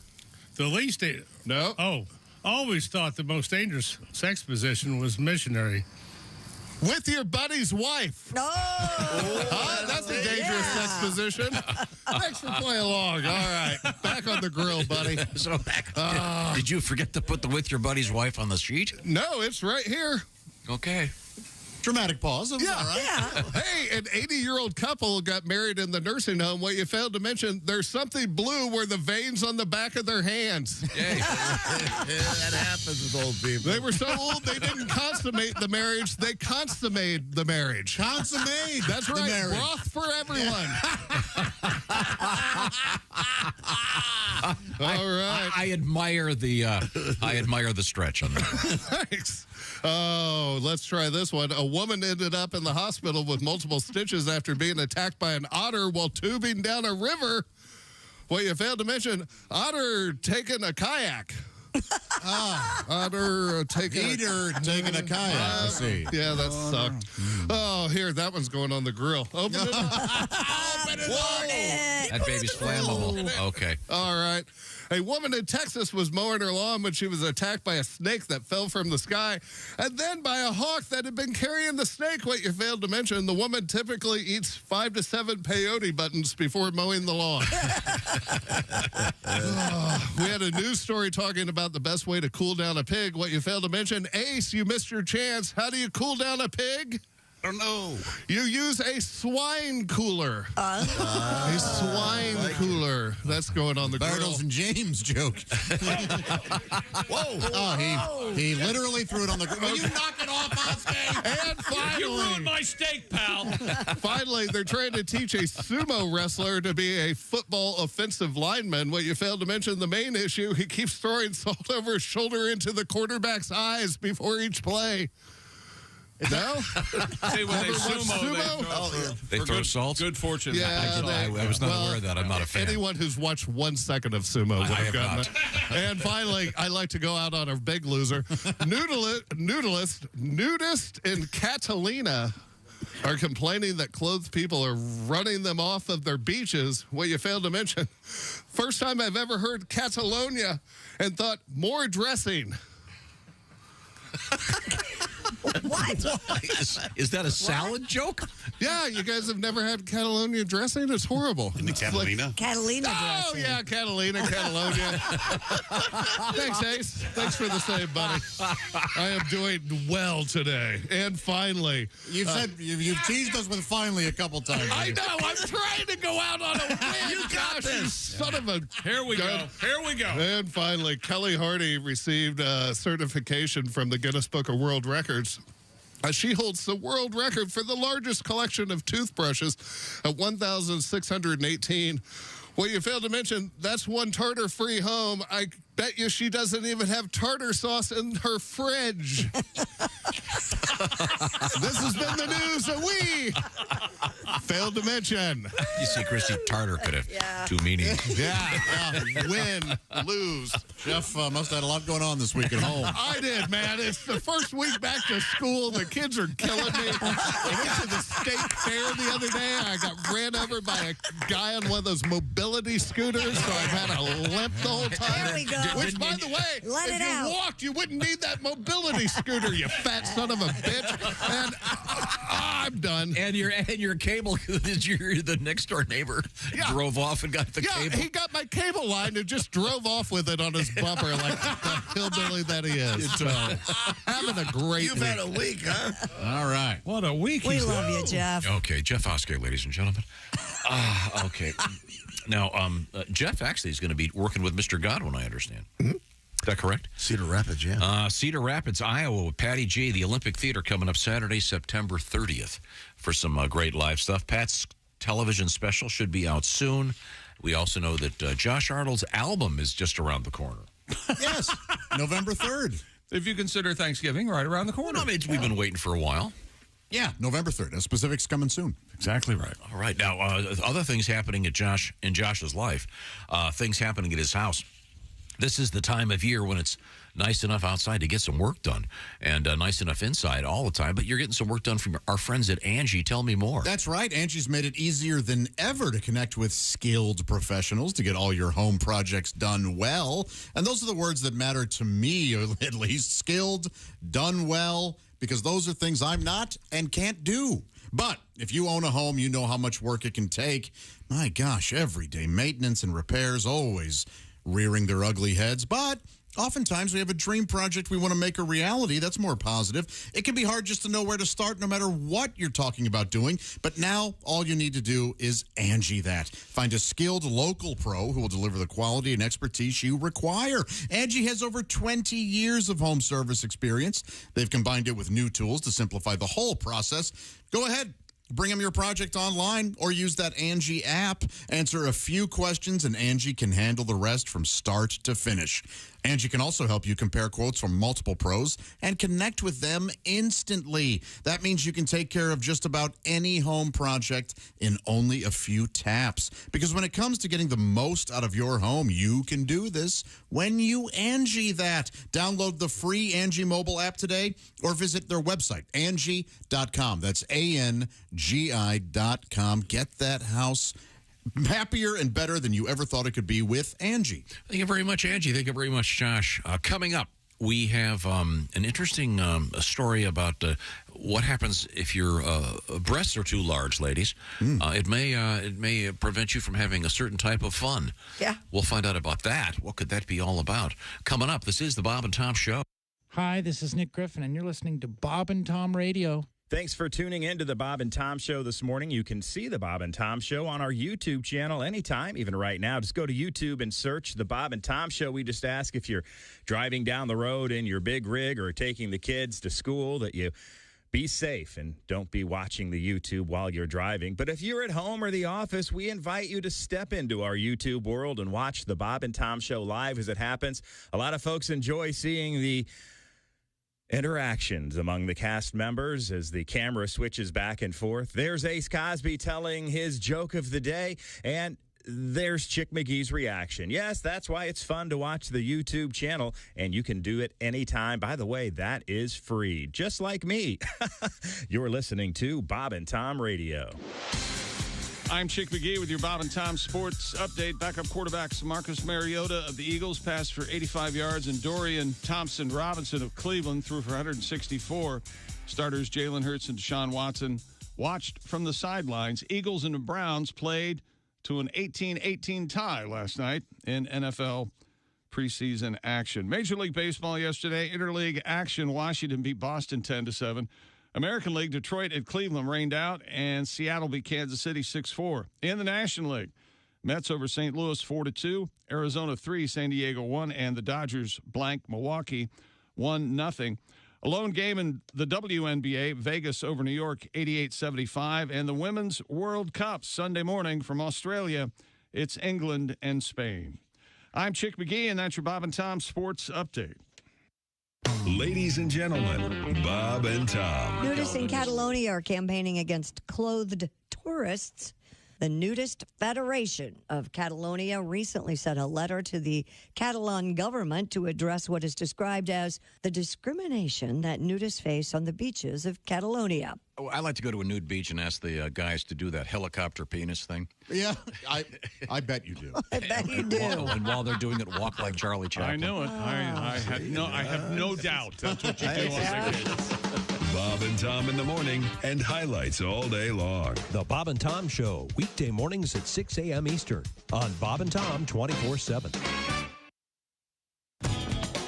Bob and Tom 24/7. Not on air, online, all the time. Bob and Tom 24/7. Introducing Evasive, the cologne. Is it a cologne for men? Oh, yes, but not ordinary men. Evasive. Evasive. It's the cologne for congressmen. What's it smell like? It's a tantalizing aroma that tickles the senses. Evasive. Okay, but what's it smell like? It's a blend of scents that brings out the man. What's it smell like? Evasive. Evasive. It's a delicate taste of odors derived from the delicious mixture of fine fragrances. All right.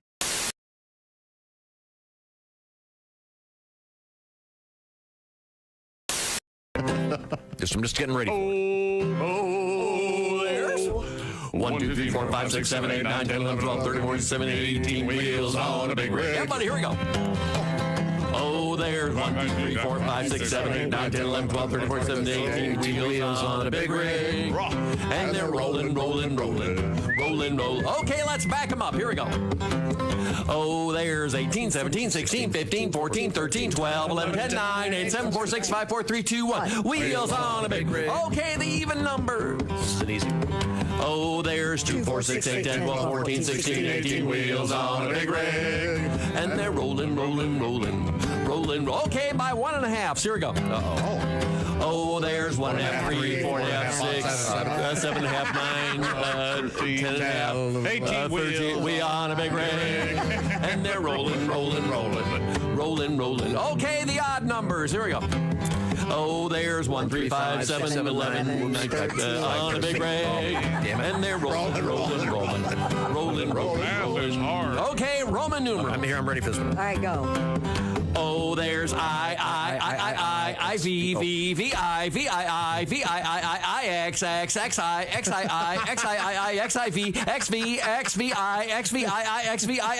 Wheels on a big rig. Very good. Roman.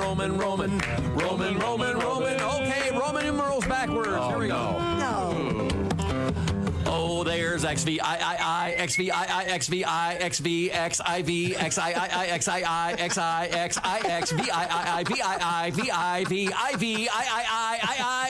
wheels on a big rig. And they're Roman. All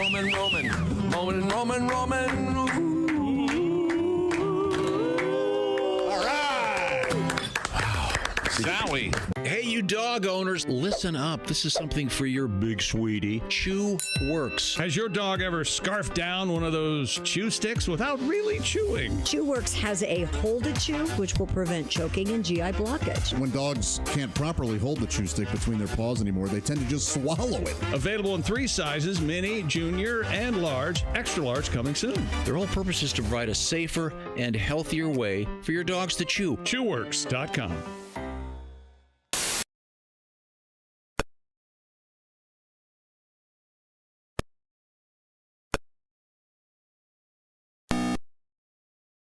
Just might be the best medicine. If you want to turn your daddy parts orange, eat some Cheetos and watch some porn. Hey, welcome back to the Bob and Tom Show. Christy Lee at the news desk. Mm-hmm. There's Pat Godwin. He's in the performance room. Hello. Christy's eating chicken, I believe? Yeah, I am. Yes, chicken wings. There's Josh Arnold. Hey. He's at the I Hate Steven Singer sidekick chair. There's Ace Cosby. Hey. I'm Chick McGee. And now here's Tom. Well, thank you very much, Chick. Fingers are crossed. We have our big green egg guys hanging out with us this morning, and we're getting ready for the NFL season, and as part of that, we'll allow you to make some picks, and you might pick yourself all the way into having the beautiful big green egg Mini-Max in your backyard. That's right, we're going to give away a whole bunch of these babies, and it involves your sports picks. And you'll also get to pick against Mr. Chick McGee. That's right. We had a bunch of great winners last year. We'll have some winners again coming up. I can't help but notice you're smacking your lips, Christy Lee. Yeah, I'm done eating. Thank you for indulging.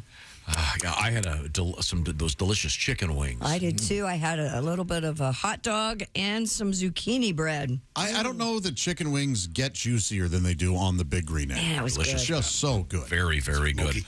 Now, we've also been talking a little bit about the tooth fairy. We were having a discussion about economics with children. Yes. Yeah. And this is worth the wait. The essence of this article was a lot of parents aren't preparing their kids to be sound. I'm guilty of this. Use of money. And we were talking about with tooth fairy inflation. Apparently, the average tooth is now worth about $7.30 or something. Something like that. Crazy. Seems high. Yeah. Very high. But I'm very old. So, but I got this nice letter from a fellow Tom. He writes, I was doing a service call in a customer's house. They had a letter on the refrigerator.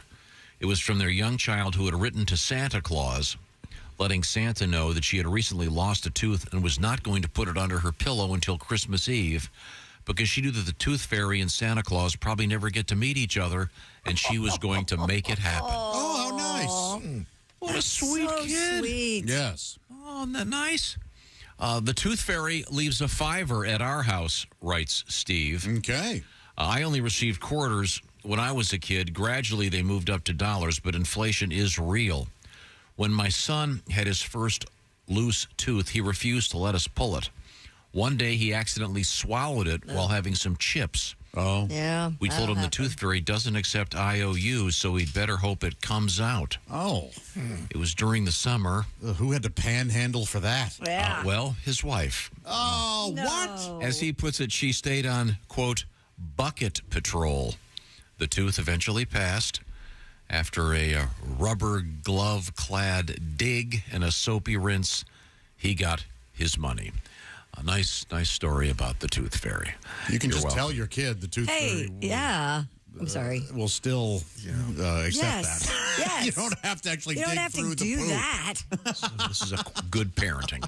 Thank you very much. We appreciate your letters. It's time now to go back to the sports desk. You're talking about the NFL season coming up with the Big Green Egg and the shoe-in of the week. Each and every week, we'll pick the NFL games. Well, it's already been officially announced. Taylor Swift will not be at Super Bowl 58, February 11th, 2024 in Las Vegas, Nevada. How about that? She said no already. According to reports, Taylor Swift would be a logical choice given her successful year, but she is already passed, according to a report from a website called The Daily Double. We don't know if this is just spin from Swift Nation headquarters. God. And the NFL has said, famously, they don't pay acts to be in the Super Bowl. The acts pay the NFL. She has no. She of course, doesn't have. She doesn't need it. She's bigger than the. This is the largest selling tour in history. Here we go.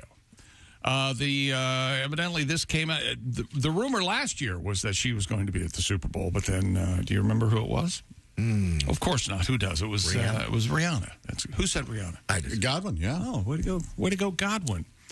So now she's looking at Super Bowl. They're trying to. Yeah, exactly. They're trying to hopefully get some talk going, but maybe Taylor Swift is coming. And here's Ace Cosby. Well, it's in Vegas, so I'm sure they're going to do something Vegas-y, big, over the top. You mean something schmaltzy and Vegas-y? Yeah. You can't get much bigger than Taylor Swift, Vegas or not. Yeah. That's for sure. So, and that brings us to this part. Stupid World Record. A movie lover from Pennsylvania. Can you turn the button bar up, Ace? Thank you. A movie lover from Pennsylvania has broken the Guinness World Record for the most films seen in a cinema in 1 year. All right.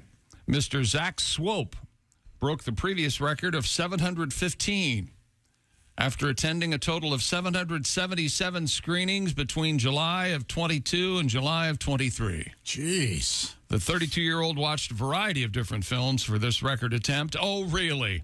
Beginning with Minions, Rise of Gru. Sorry to hear it. And finished with Indiana Jones and the Dial of Destiny. In order to achieve the record, all films must be watched in their entirety, and each one must be watched independently of any other activity, meaning that Zach could not take naps or look at his phone while in the cinema. Why do this? I don't know. And Zach was not even permitted to eat or drink while watching. What? That doesn't make any sense. Yeah, that's not real. No popcorn? Zach was monitored by cinema employees during each screening to ensure he didn't break the rules. Zach undertook the challenge while working a full-time job. The film Zach watched most was Puss in Boots, The Last Wish. No, there's something wrong with that. There's something really wrong with this. He saw it 47 times. Oh, I saw it once. Some of the other most watched movies, Super Mario Brothers movie, he saw 35 times. Right, this is not a... and Thor, Love and Thunder, he watched 33 times. This is not a normal functioning adult. No. Zach's favorite film, much like Tom's, Spider-Man Across the Spider-Verse. Sorry. Okay. No, this is a man show. His least favorite film of the year was The Devil Conspiracy. He only watched that once. I have not heard of that. Who knows? This is. Did he have a date for any of the 700-plus viewings? I would guess no. Assuming he rode there on his bike. Or walked, lived close. Do they have to be, could they be pornos? No movie theater is showing those. Can we talk about anything without you mentioning? Hey, can I see? Porno. Could I see Dungeons of Flesh 2? Do I have to see the first one? Is the Puss in Boots movie that good? By the way, no, I didn't like. I didn't even see it, but I. Pat, you would not be able to sit through it. What was it, 47 times? No, not at all. My son loved it though. I did not. Okay. I love the first Puss in Boots. Look, this is not a. This is. I don't think it has special case. Anything to do with how good the movies are. How many times you watch the movie? This is I think he sleeps. This was either He's not send him allowed to to the sleep. movies or How do pay. they know? The employees keep an eye on him. I just told you. Yeah, but How reliable can they be? right. Yeah, movie theater Well, I employees. sit next to him while he's watching. Every person I've ever known to work at a movie theater is an awful person. Josh, Josh, didn't you work at a movie Many years I was part of the cinema business, and you were in the movie business. Popcorn pusher. I was very proud. I had pride in my work, and we all did. In fact, that's what made me crew chief and then eventual manager. You were manager. Crew chief and then manager, yes. Nice. I managed like 4 I'd different like to theaters. see some documentation. Really? Of me being Yes. I'll have you know, I managed many multiplexes in the St. Louis area. Many? Yes. You would go from multiplex to multiplex. That's right. As I started at a 3-screen, moved up to an 8. Whoa. That's right. Whoa. Eventually to a 14, my friend. 14? How do you Yeah. manage 14 screens? And then back to an 8. Oh, okay. 14 was too much. 14's too much. Too many movies. Okay, thank you very much. This gentleman's name is Dick Bigger. Come on now. Mr. Bigger is going viral after getting his baseball signed at the Illinois State Fair. Twitter user Trent Sprague shared an image of Illinois Governor J.B. Pritzker signing baseballs for a man named Dick Bigger Jr. of Biggsville, Illinois, on Governor's Day at the fair. I'm not sure why. I'm reading this story. I would have thought Illinois Governor's Day would have been held at a prison. Dick Roger. They get to never mind. Twitter user Sprague explained that Bigger has politicians sign baseballs every year he attends the fair. Making news, of course. And even has a ball signed by former President Barack Obama. The tweet has since gone viral with users delighted by Bigger's name. I see. What's his name again? What? No. Tom, you know what his name is, don't you? Don't you? You're What is making chicks say. I think I may be getting his emails. In the subject heading. According to a tiny website called The Big Lead, this is not the first time Bigger has gotten national attention. Dick Bigger Jr. was the subject of several late-night show jokes back in November. He appeared in a campaign ad for Illinois State Comptroller Susan Mendoza. Why are we doing this? The guy's name is Dick Bigger. For what? All right, see, if that's the only reason, you're losing it, pal. No, we're doing it because Pat has a song. Why didn't you say so? When I was born, my parents should have known. Gave me a name. One hell of a name. Like a porn star carrying a heavy load. I've got a name. Got quite a name. And it's the same name that my daddy had.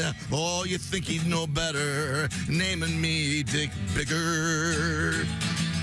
Teasing me on the schoolyard, laughing at my ID card. I'm going home so they won't see me cry. Dick Bigger. A nice tribute to the late, great Jim Croce. Yeah.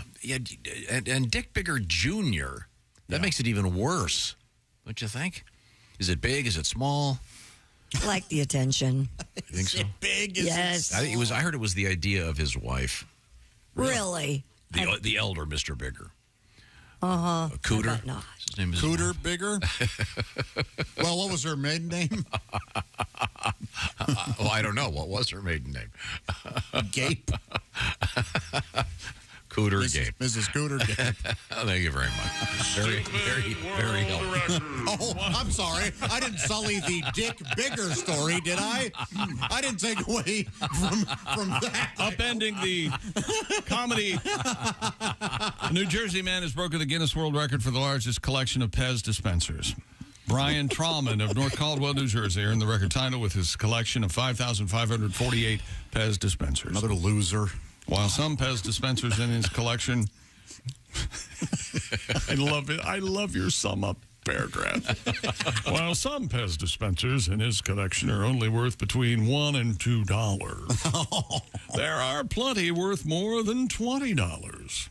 Some worth more than $100, and multiple dispensers worth more than $1,000. And a few of them are even worth more than Good Lord. $10,000. A $10,000 Pez dispenser. How cool is that? That could have been Which one one is sentence, it? though. Yeah, it could have been They range one from $1 to over $1,000. Did I give you a word? You did BS your way through Columbia. A word count? Yeah. For these stories you do? So which one is the most expensive? Well, use your imagination. That's a very good question, and it's not answered. The Sirhan one is worth a lot. They didn't make a ton of those. Wow. Yeah, I mean, it looks... The Jeffrey Epstein Pez dispenser goes for quite a bit. Oh, wow. I'm sorry. Am I trying jokes to do anything with this story? Well, I'm sure the Jeffrey Epstein one no, was... the most valuable is the Nicole Brown Pez Absolutely. It's certainly the most accurate. Yes. He does have one that has Prince Harry and Meghan Markle. Oh, no God. kidding. Pez, they made those? Yeah, apparently. What's the Venn diagram of fans of them and Pez eaters? I can't imagine. I remember loving Pez as a kid. I have a friend that has a lot of Pez. I bet you do. Mm-hmm. Sorry about it. It's delicious candy. She's very sweet. It's fun. It's a fun very way to... interesting. I don't know that it is delicious candy. No. It's terrible candy. It's just the fun part. That's why they came up with the dispenser. We're not selling any of this bull Didn't they just crap. have little chocolate nuggets instead of the candy? I think they did. They did? No I kidding. think so, yeah. I don't remember that. There's a international event every year in Vienna, Austria. Oh, my God, he's still talking. Of Pez collectors. Wow. So it'd be kind of a fun time. Oh, really? For what, 2 minutes? We'll send you there. Because if you go to Austria, you want to go to the Pez dispensers. There's nothing else to see there. Okay? This article really, it says, for example, he has some regrets when it comes to certain dispensers that he didn't buy. And he says, I've passed up on a few I should have. I think about those often. Well, what are they? Yeah. Don't you think it would be more helpful if he said whatever it was? Okay. You know, okay. This isn't always the case in the world, but it's definitely the case in this situation. We would have all been better off had we not known anything about this at all. You don't think so? No, I don't think so. You didn't. Did you know that there was? I prefer the Dick Bigger story to the Pez story. Do you? At least it had a song. A little song at the end. Yeah. Want to whip up a Pez song? I don't think there's anything there. Pez. Somebody can take I'll come back. Do it without your Pez on. Yeah. Take the Steely Dan tune. Well, no. What about It's got some jazz chords and everything. Pez. Oh, this is a $1 Pez. Did you know Did you know that not only is this guy's name Dick Bigger, but he is from Biggsville, Illinois? Yeah, it was in the story. But did you know there was a Biggsville, Illinois? Yes. You did? I did when I read the story. How about prior to that? It's really something. Okay. No, Pryor's from Peoria. Richard Pryor, thank you very Peoria, much. Illinois. What else is happening in sports? That's it. That wraps it up. Okay, I'm sorry. I'm giving up. Dude. This is what you farted for. I'm going to eat my steak from the Big Green Egg. Wherever you go, whatever you do, always be a good sport. Well, hang on there, Chris. Boy, he does have a lot of Pez. What now? He has a lot of Pez. Oh, now she's doing it. Yeah, you bothered to follow up? Yeah. But I mean, like you'll find the same thing I did, which is the article has very few specifics about which Pez dispensers are worth the most, which ones he's trying to get. He just says that there are a few worth more than $10,000. Yeah. Well, I'm going to try Rice-A-Roni for the first time here, Tom. All right. You were talking. You and Ace are the only gentlemen and only people that have had this. We were talking about Rice-A-Roni because we had an interesting news story about people apparently having intimate relations in those driverless cars in San Francisco. Mm-hmm. Quite controversial, actually. There are quite a few of them, but they're on the loose. And they're picking people up and taking them places. And they interviewed several people who were actually mounting one another inside the. I'll go ahead and put my fork down while inside the. Inside the. The setup is everything. The larger point here is that it's in San Francisco, which of course is the home of Rice-A-Roni, and none of you guys had ever had it. Right. Give the Rice-A-Roni a taste here, Josh. All right. Because both Ace and I are big fans. Yeah. And your thoughts? Taste like rice. I don't know. Yeah, it tastes like rice, right? Yeah. On the big green egg. Orphanage food. You don't think it's a treat? So you asked me to stop the show so you could try it. Then you tried it, and your review is nothing? No, it's orphanage food. Orphanage. I don't know what that means. I do. You don't care for it? No, it's fine. It's fine. Okay. All right. Well, we're going to be eating some big green egg steaks in a matter of moments.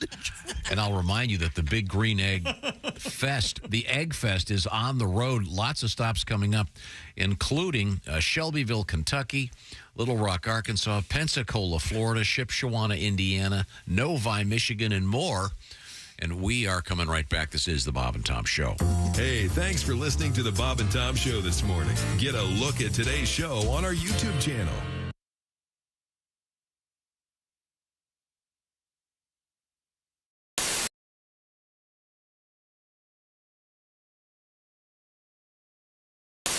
Of course, our house band today, the Black Moods. Smack Tom, Smack Tom. It's time now to smack Tom. He's been running his mouth again. He's been pissing us off again. Smack Tom, Smack Tom, Smack Tom. I'll handle the lyrics. And we smack Tom.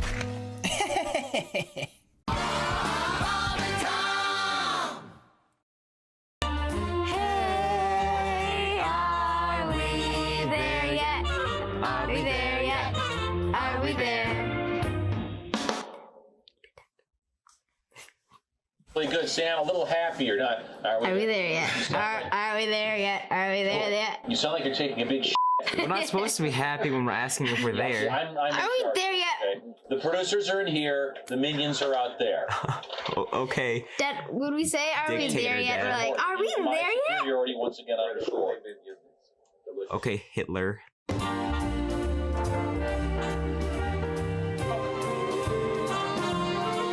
Are we there yet? Are we there yet? Are we there yet? Hey, are we there yet? Are we there yet? Are we there? Diction. Are we there yet? Are we there yet? This is not English class. Dad. Not much of a T. You sound like Mrs. Marshall. That's who you sound like. I hope Mrs. Marshall doesn't have a voice as deep as mine. And she teaches music too. And you're like, are we there yet? I hope her voice is half as mellifluous and as witty. Okay, now I sound like my English teacher, mellifluous. Quit making up words. Here we go. Let's go. Try it again. Hello there, it's Ed from Ed Septic and Sewage. I'm here at this poor SOB's house. He got quoted $20,000 for a new system. I'm doing that same system for him, $500. I know what you're thinking. Ed, how can you do it so cheap? Well, first of all, this machine, stolen. That saves me a ton of money. Secondly, I'm not licensed or bonded. That saves me tens of thousands of dollars a year. So if you need a cheap septic, call me, Ed Septic. When things get hectic, call Ed Septic at the number below.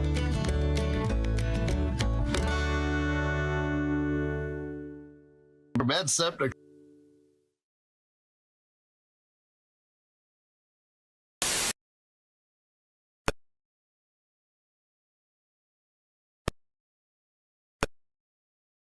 Ladies and gentlemen, Bob and Tom. of not being out of material, but knowing about 16 minutes before you're supposed to be done that you got 2 jokes left. Yeah. That's a special, Willie, like when you just, when you're so young, you take the gig because you're like, oh my goodness, I'm headlining. I can't believe they're paying me this amount of money, which probably isn't a lot of time, but it's a lot then. And I just remember being like, I need to do some crowd work, but you're on a cruise ship. There's like 1,100 people in the showroom, so you can't just like you, sir, in the all black who I can't see.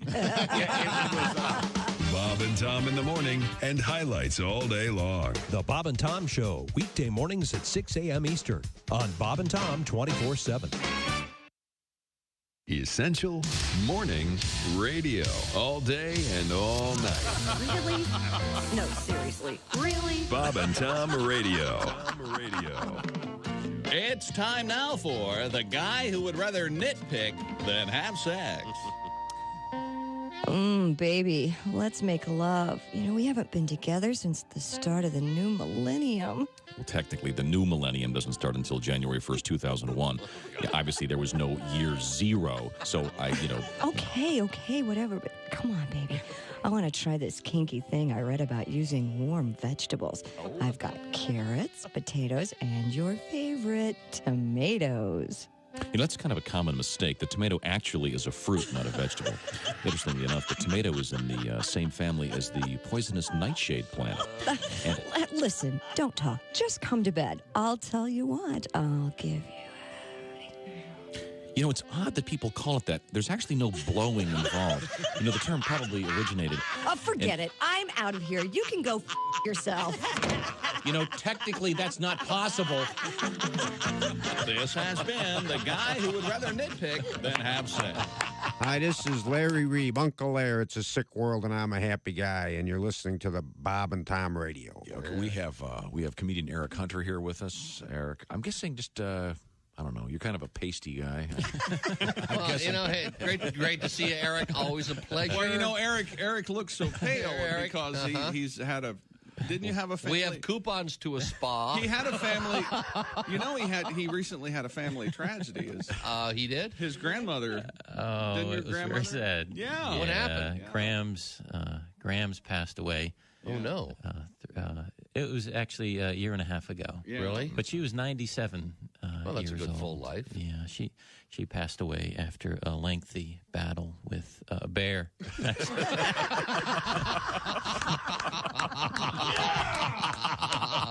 Damn her luck. Snuck into the tent, Usually the bear wins. Yeah. I'll bet you put up a hell of a struggle, though. She fought for a while, but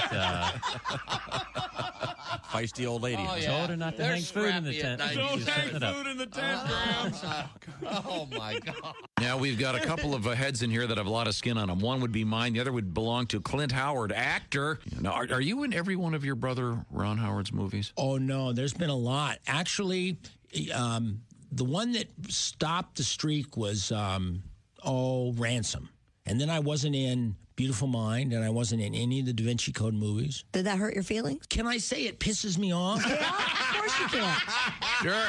Your honesty is wonderful and refreshing. Yes. Bob and Tom, 24/7. Oh, yeah. Yeah. Hey, welcome back to the Bob and Tom Show. Christy Lee at the news desk. Hi. There's Pat Godwin in the performance room. Hello. Josh Arnold over there in the I Hate Steven Singer sidekick chair. Hey, Chick. That's Ace Cosby. Hey. I'm Chick McGee, and here's Tom Griswold with our special guest. Hasn't been around in a while. Got a handful of guests coming in later. It's the first baseball game guy, famous on this show, Dan St. Paul. That's then. For that classic piece. But now, who's our guest? Yes. This is what you do. So you preview. Nope. You concentrate on the now. Try it just once. Mike Vecchione. Hey! Now, do you do the Vecchione or is it Vecchione? It's just Vecchione. Vecchione. Yeah. Okay. Vecchione would be almost too Italian. Yeah. You can't over-Italian people. Yeah. Well, yeah. We'll be talking to Mike. We've got a couple things we have to get to. First of all, special thanks to the gents from the Big Green Egg And we just enjoyed a tremendous breakfast. And there's plenty left, by the way, Mike, of steak and Rice-A-Roni this morning. Because, well, I mean, do you see what you've done, though? Here's what you've done. You've taken the nice fellows from the Big Green Egg. There they are. Yeah, there they are. Uh-huh. They bring the Big Green Egg, and they have steak and meat, and this gentleman makes these magical pickled watermelon rind wrapped in bacon. Just unbelievable food. And you've made it a show about Rice-A-Roni. Are you happy? It's very good. And it's his fault. Because just because you're scared of Ace, isn't it? No, I'll explain to our guest. Mike, you see, we were talking about this thing in San Francisco in which people are actually having intimate relations in those driverless taxis. Oh, nice. Yeah, well, not so nice because those driverless taxis all have in-car cameras. So, well, doubly nice then. Yeah, those people may be. And we were talking about San Francisco, and of course, I mentioned the most famous dish in San Francisco is Rice-A-Roni. Correct. The San Francisco treat. Oh, yeah. Which none of these guys had ever had. I was stunned. Never had it. And so, is that a thumbs up on the Rice-A-Roni? Growing up, my family was somehow too poor for Rice-A-Roni. It was like something we wished we could eat. I'm with you. We didn't. My mom said, "You get rice, that's it." We can't afford Rice-A-Roni. Right. But a bag of rice. Yes. Yes. Yeah. Yes. But what about the intimate relations in a car? That was the whole thing. Yeah, that's really exciting. But let's go out to our porch here. I can see that we have Mark and who else have you got there? James Bassmeyer, the boss. Okay, the boss is here. Hey, boss. Hey, Tom. How you doing? Good. Thanks for the Big Green Eggs. We're going to be giving away the Big Green Egg Mini Maxes throughout the NFL season. There's one right there. It involves your sports picks. It's a lot of fun. You get to pick against Chick McGee. Anybody can enter. That's right. It's not time to enter yet. We're waiting for the real NFL season to start. Anybody can do better. Come on in. Yeah. And I guess I should point out, James, that the Rice-A-Roni was not cooked on the Big Green Egg. Is that correct? I believe it was heated up on a Big Green Egg. Yeah. Oh, it was? Yes. Last night it was prepared on the... How many different ways can one man be wrong? I can tell you someone who can tell you how many. I didn't realize that. Well, even better then. Yeah. It's even better that I haven't heard anything about a radish? That's all I heard. I was listening to your guys' show driving up from Evansville, and the radish song got stuck. I'm sorry, Christy. God, that is horrible. Yeah, he's right. He's right. That is from the famous stage play, The Fantastics, which ran for 42 years in New York. Mike Vecchione, you're a New Yorker. Yes. Did you ever see The Fantastics? The Fantastics. Never heard of it before. Ever. So New York, Yankees and Mets are falling off of him. Never heard of The Fantastics. Yeah. Well, anyways, fellas, thanks for the steaks. Thank you, James. Thanks for having us. Not a problem. I just I hope Ace liked his steak. Very good. And glad to be with y'all. I've been listening to you for years, and I think this is year 3 of this program. So thanks. we love We had it. fun. Yeah, and we should put an Ace likes his steak well done. No pink. What is it again? No pink. No pink. James disagrees with you. Sorry about that. I hope to see y'all at an Egg Fest soon. Yes, Okay, they're thank wonderful you. events. Thank you. All right, James. Are the Egg Fest fans called Eggheads? Yes, they are. All Okay. called Eggheads. Of course. That makes sense. Thanks, guys. Thank you. Appreciate you. Now, we can get back to the action now. We do have Mike. We did offer you, Mike, some. Yeah, you guys are eating T-bone steaks at 6 a.m. That's pretty. That seems pretty healthy. Delicious. Being a comedian, I imagine your idea of, probably 4 a.m. Waffle House. Yeah. Oh, I love the Waffle House. Sure. I love it. We don't have them in New York, so whenever I go to a place where there's a Waffle House, I can feel the feral energy. Not far. I just love it. Starbucks is so appropriate. The Waffle House is like wild. Yes. Yeah. I think that it's very rare that a sober person is in a Waffle House at any time. That's right. I think they're delicious. Sure. I recently ate at a Waffle House. Thank you very much. And again, very disappointed that they didn't have pancakes. Yeah. Yeah. Well, hence the name. Waffle. It's not Pancake House. Yeah. Yeah, you think they'd have both.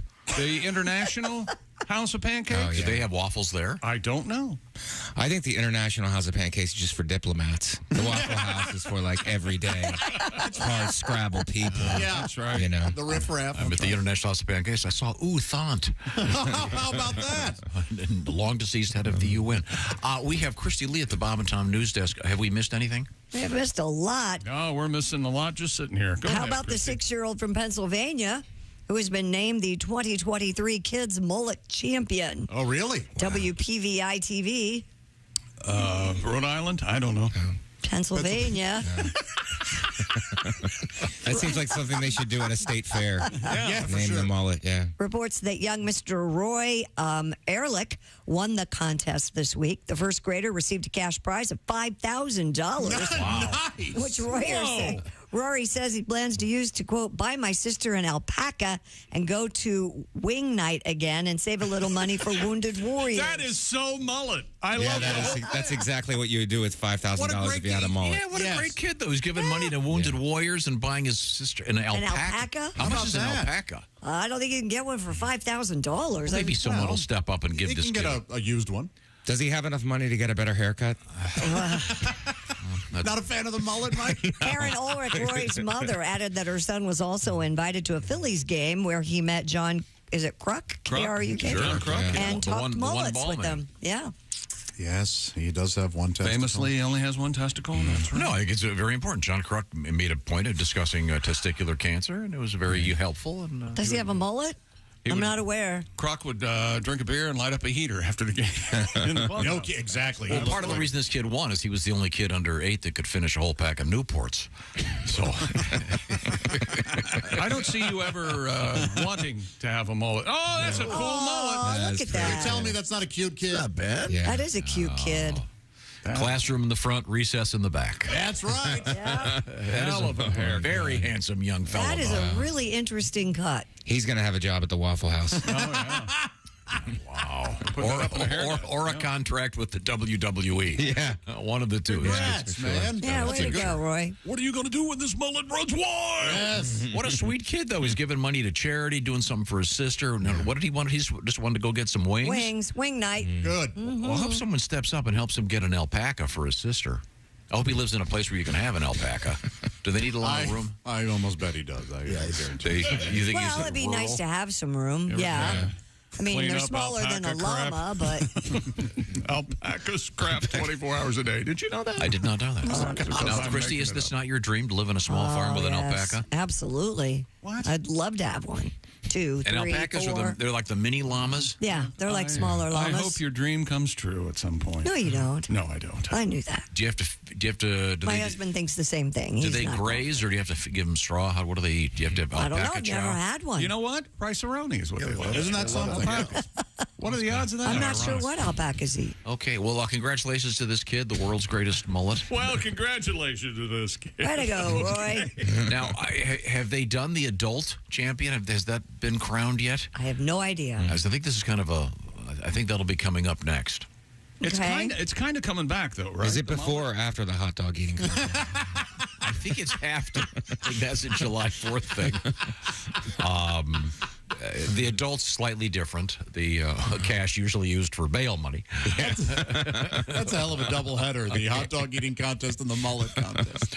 We're coming right back. Oftentimes the same champion. Yeah. Comedian Mike Vecchione hanging out with us. We're going to also be joined by comedian Dan St. Paul, the first baseball game guy. Thanks again to the Big Green Egg folks. And keep your ears on because we'll explain to you how you can win those beautiful Big Green Egg Mini Maxes. And we also have the schedule for the Egg Fest posted at our social media. This is the Bob and Tom Show. Just got to get a hold of us. Call, fax.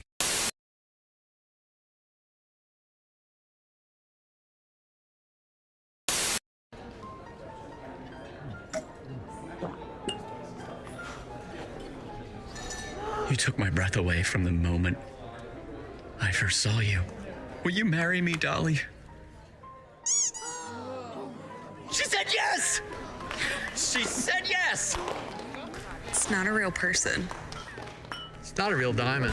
Real, natural, earthborn diamond. For your real love, from a real jeweler you can trust. Steven Singer Jewelers.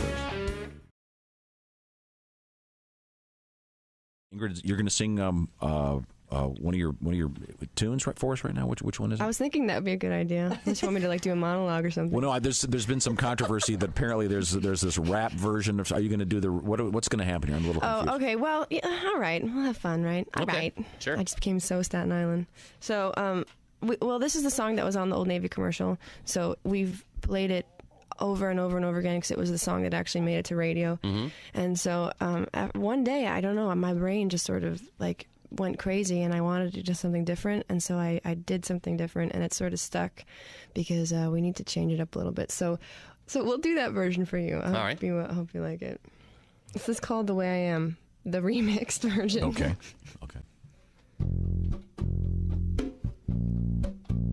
I can't believe I'm doing this. All right, stop, collaborate, and listen. Ice is back with a brand new edition. Something grabs a hold of me tightly, flow like a harpoon daily and nightly. Will it ever stop? Yo, I don't know. Turn off the lights and I'll glow to the extreme. I rock a mic like a vandal. Light up the stage, wax a trump like a candle. Dance from a speaker that booms. I'm killing your brain like a poisonous mushroom. Deadly when I play a dope melody. Anything less than the best is a felony. Love it or leave it. You better gain weight. You better hit bullseye. The kid don't play. If you got a problem, yo, I'll solve it. Check out the hook when my DJ revolves it. Oh,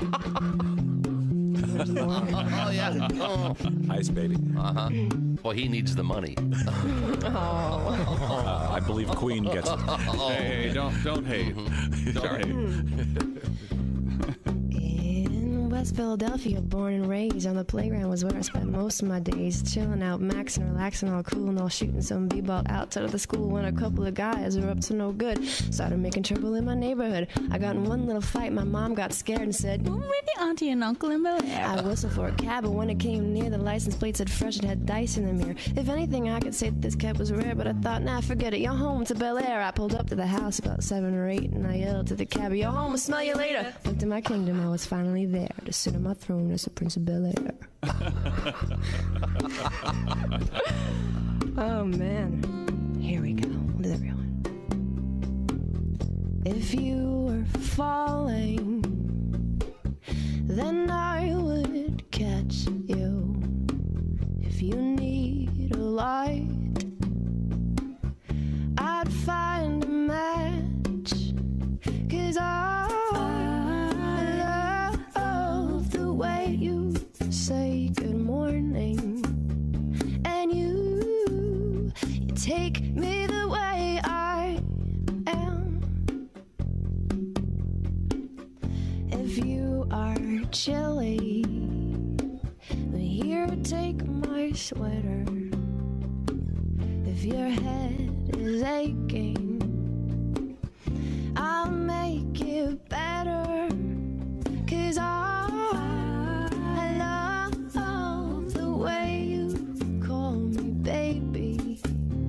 And you take me the way I am.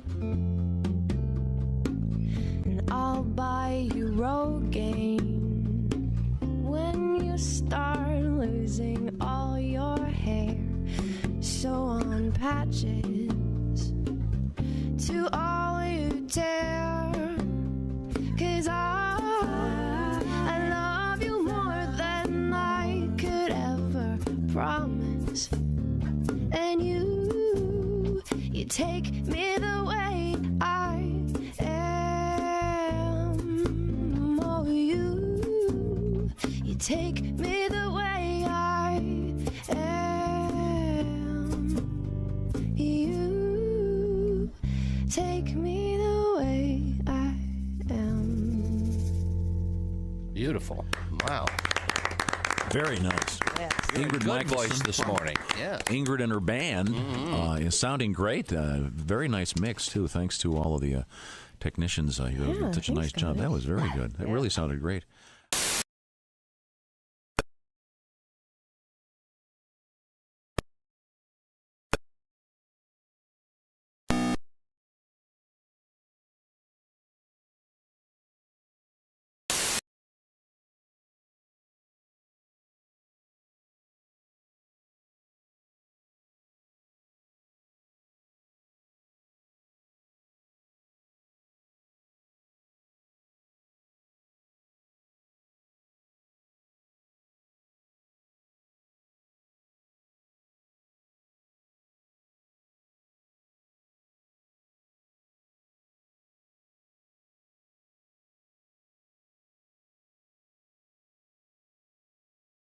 Up to me, and it's familiar. You've been with this person 8 years. You're like, oh, there she is, the woman I was married to, and I hurt badly.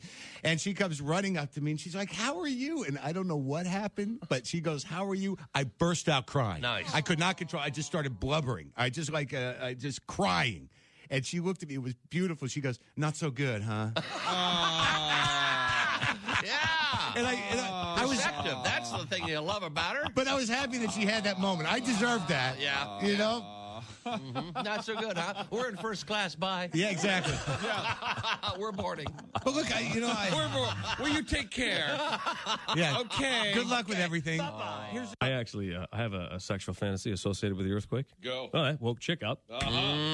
In my fantasy, I am making love to this woman. Yeah. And then all of a sudden, she feels the earth move beneath her. Ah, yes. And then she rolls over on top of me and shields me from debris. Safety first, everybody. Safety first. Hey, don't say we didn't warn you. There's laughter ahead. You guys want to grab lunch? We can't go anymore. Holy That's cow. a good day's work, everybody. This is Bob. He's here right now. Welcome back to the Bob and Tom Show. Christy Lee at the news desk. Hey. There's Pat Godman. Godman? Professional wise. Oh, is it Godwin? I'm sorry. Yeah, people I kid. always make that mistake. There's Josh Arnold at the I Hate Steven Singer sidekick chair. Hello. There's Ace Cosby. Hey. I'm Chick. Here's Tom with our special comedian guest. Mike Vecchione is our guest. Mike is a stand-up comedian, traveling all over the place. Were you ever advised early in your career maybe to go with a mullet? That probably would have helped it. Less ethnic name? Did this maybe become like a Oh, no, that was I think back in the day that used to happen. Dean Martin. Yeah. Who's from Steubenville. Right. Actually. And you're from Youngstown, Ohio. I'm from Youngstown, Ohio. So, but yeah, that was the thing back in the day. I had some relatives who changed their name to Veach. Oh, from really? Vecchione. Yeah. Sounds more pleasant, I guess. It sounds less intimidating. That's a cool name. Veach. Veach. Go Get Veach. over here. Veach. That actually sounds more ethnic. Veach, where you been? Get over here, Veach. Veach, you piece of crap. No, but I love it. We grew up Italian-American on both sides. I can't say Italian because people attack you on Instagram if you say Italian. They go, you're not really Italian. Your parents are not really... They do a whole dive, and they really take a piece of you online. I'm amazed that people have this much time online to really comment. They just take time out of their day to set you straight. Yeah. It's really something. So I've been corrected many times that I'm Italian-American. Ah, okay. So, but grew up Italian-American on both sides and loved it. The food, and the force feeding.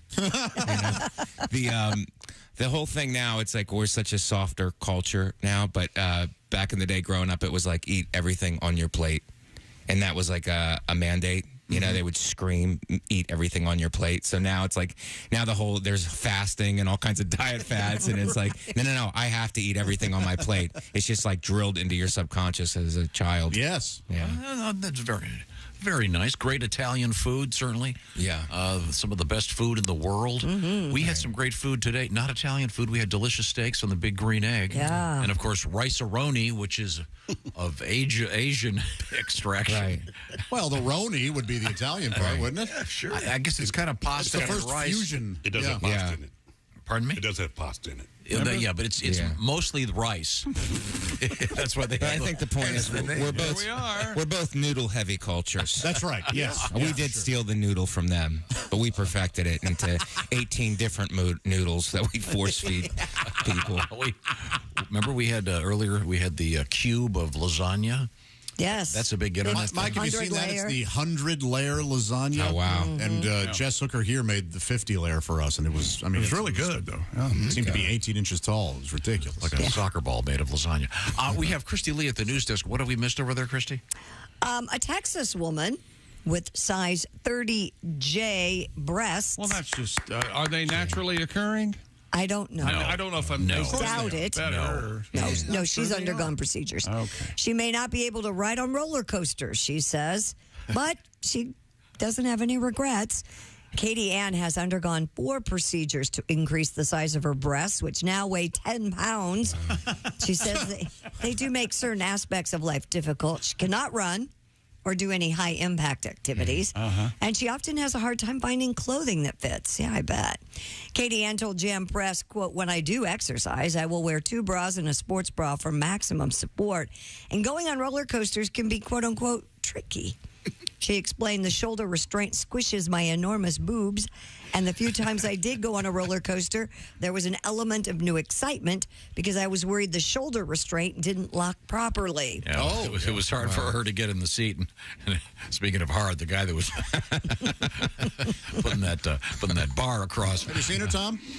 She's surprisingly not as freakish as I thought she was. Freakish. No, she's very attractive. Very attractive. But her breasts are clearly ridiculously large. Yeah. And she's lactose intolerant. Oh, there she is. Yeah. From what I understand. One of the great ironies. Oh, my. What is the measurement that what is 30J. Oh, for jugs. Okay. I guess. That's it. Yep.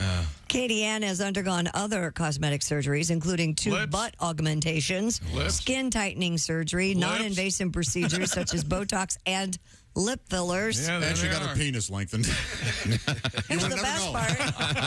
That's not that picture, but she's pretty proud of that. That makes her can't ride the roller coaster. So she said the majority of her procedures were paid for by sugar daddies. Good for you, Katie. Yeah. I was going to ask, what's her relationship with her father?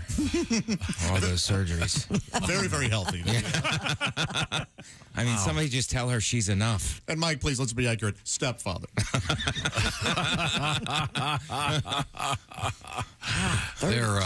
Why the obsession with roller coasters of all time? I don't know. She'd be great in the Dodgem cars. Why is that, Those built-in airbags. Or she doesn't need a life jacket. Do they have a sign in front of the at the fair? You must be a D cup or smaller to ride this. I've never seen that. A J cup. At the fair? No, they don't have that sign. I wonder what the largest natural, and that'd be a world record. Let's find out. Yeah. Wonder what that non-augmented. Let's take guesses. Certified 100% God-given. Natural to higher power given. What do you think? Yeah, but wouldn't the rest of the body be large as well? Not necessarily. Maybe, but not necessarily. All right. So you're suggesting that there should be some kind of a cutoff point for the waistline? Largest natural boobs. Google says, didn't you search this 3 days ago? Annie Hawkins Turner holds world's largest natural breasts. This is from 2012, though, but this is the first thing that came up. All right. My breasts have taken me all over the world, she says. Yeah, they have. Japan, London, Germany, Amsterdam. And like every good article, no picture. And no J or H or D or double. I'm looking it up. Double S. What's her name again? Oh, my. There's no way. Annie Hawkins Taylor? Is that what you're Annie Hawkins Turner. Here you go, Tom. Oh, come on. I mean, what are you going to do, though? Those are her real boobs. She says they're natural. I don't want to make this sound desperate, but let me see. No, it's... yeah, that's no good. It's unfortunate. Yeah. I bet that caused her a lot of trouble. Yeah. Your mic's not on there. It's the button. Right there you go. Yeah, they're... the one that says on. There you go. They go down below her groin. They are... Whew. But they do look natural because they're not buoyant at all. No, there's no they're buoyancy. not. You're right. So they really just dropped. Yeah. That makes it sound so There you go. Oh, there she is. Yeah. That doesn't look like... well, this was 2016, so... I mean, that's got to be very hard on the back. Yeah. Oh, yeah. Oh, boy. I mean, you'd have to pull them up just to access the groin area. At least you can keep your babies in the crib when you feed them. Hang on a second, Josh. Those are some large breasts. She's the world record holder, so there you go. And what's her opinion on roller coasters? Can she ride them or can she not? That seems to be the point of contention with large breasts. She can hide one under her left boob. Coming up, we're going to visit with a good friend of the show from way back. Dan St. Paul's going to be joining us. What have we got coming up in the news? Well, we have the Gen Zers in the news today. What are those crazy kids up to? Well, they're replacing LOL with something quite interesting. Really? Vaping? Hey, instead of using LOL, you guys just want to vape? And Gen Z, I always get this mixed up. That's is that born after 2000? Millennials. They're younger than millennials. Yeah, yeah. Yes. Okay. And we also have chests back in the news in a different way. Oh. Okay. Like hairy chests? We'll look forward to that. Find out. We'll look forward to that in a matter of moments. Right now, I want to do a quick survey. How would you like a free diamond, Christy? Oh, sure. I'm not going to turn down a free diamond. Well, wait a minute. Is this a real diamond? Well, I'm afraid not. Lab grown. That's why Steven Singer's giving them away as part of a special offer, because Steven Singer wants real, natural, earth-born diamonds on his shelves, and he wants you to grab them. Maybe you're getting an engagement ring, but if it's $500 or $15,000, Steven wants you to have real, natural, earth-born diamonds. And if you buy one of those, well, he'll throw in one of those lab-grown diamonds. He's not a fan. Free is the most Steven will ever charge for a lab-grown diamond. By the way, those real diamonds you buy from Steven Singer Jewelers, you can upgrade anytime you want at full value. So if you paid this, you're going to get that when you bring it in. IHateStevenSinger.com has all the details. Once again, Steven's favorite thing, real, natural, earth-born diamonds, always worth 100% of what you paid. Get the details at IHateStevenSinger.com. Tell them the Bob and Tom Show sent you. This is a limited quantity offer, by the way, for those lab-grown diamonds that he's throwing in. While supplies last, purchases required. Details are all posted at IHateStevenSinger.com. Don't forget, with school starting, wouldn't that be nice to get your sweet lady a beautiful bracelet? Oh, that's so nice. Yeah, you're going to be doing some driving, the drop-off of the kids. Get her something nice or get him something nice. IHateStevenSinger.com. We're coming right back. This is the Bob and Tom Show. Hey.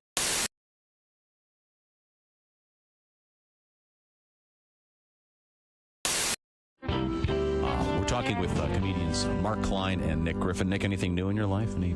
Well, no. I mean, I'm just out there, trying to make it work. I think you got to try to enjoy yourself. Obviously, I'm a positive guy, very optimistic. I've noticed that. That's what I like about you. Yes. Is this your New Year's resolution? Yeah, I feel like, 2010's your year. No, I need to be more realistic, and I feel like, you got to enjoy yourself in the moment because, in an hour, a day, a week, it's all going to suck again. Because that's life, right? Good, sucky, sucky, sucky. You say that in Japan, and you're going to have a great time. It's true. It's just hard adjusting to the sucky part of life because when you first get to Earth, everything's sweet. When you're a baby, everyone's kissing your ass, hugging you, feeding you, and then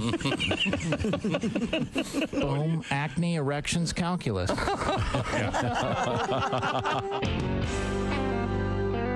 Hey, you dog owners, listen up. This is something for your big sweetie. Chew Works. Has your dog ever scarfed down one of those chew sticks without really chewing? Chew Works has a hold to chew, which will prevent choking and GI blockage. When dogs can't properly hold the chew stick between their paws anymore, they tend to just swallow it. Available in 3 sizes, mini, junior, and large. Extra large coming soon. Their whole purpose is to provide a safer and healthier way for your dogs to chew. Chewworks.com.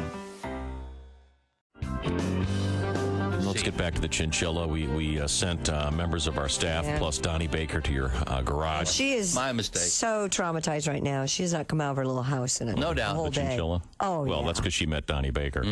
Yes, it's true. Her ears are as big as frisbees. They are very big. I know. I can't get over how they're horribly... native of South America, and they use those to and they're nocturnal, so they must be a lot of listening going on. They do a lot of listening at night. Size of those ears. You can't see very well.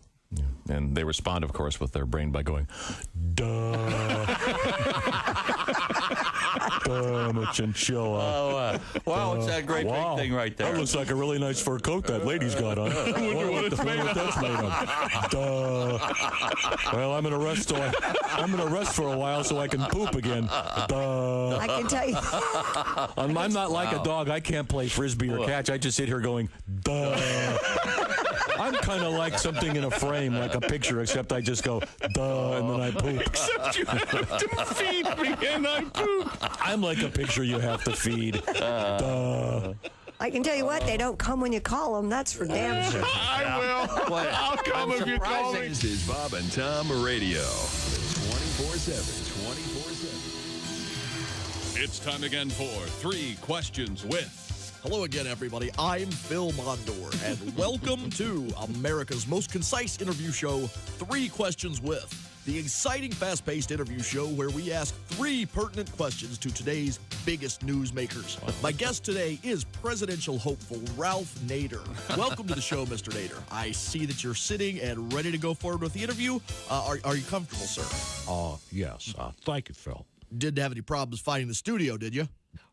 No problems at all, Phil. Good. So, are you ready to begin? Yes. Thanks for being here. This has been 3 Questions With. Join us next week for 3 Questions with Osama bin Laden. That's it. 3 questions.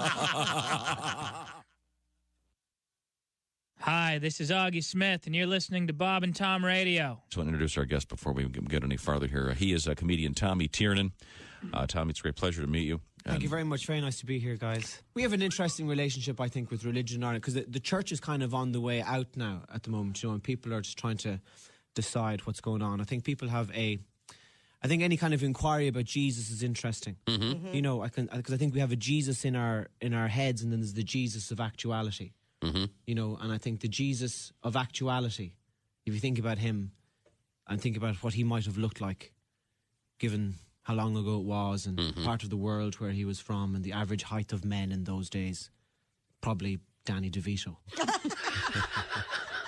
With a slightly dark but with the longer hair. I want my No, but Jesus.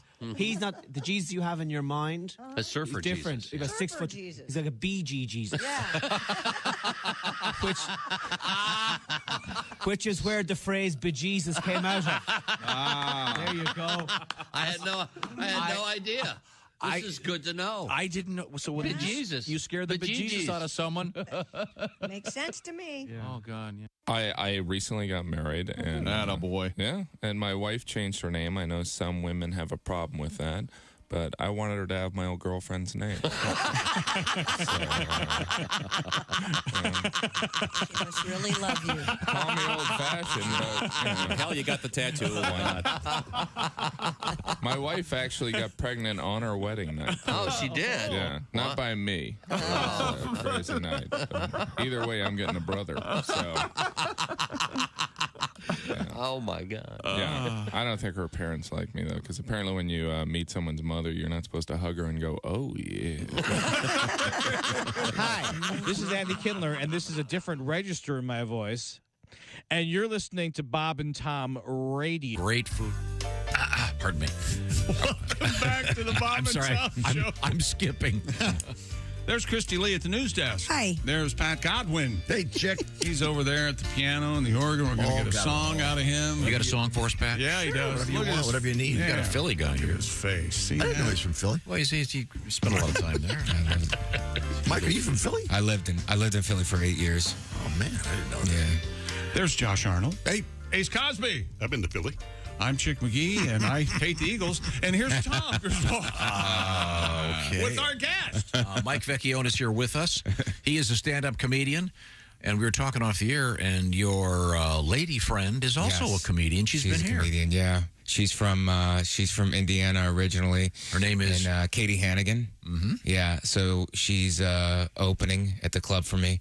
And she's great. She travels around, and we met in New York City.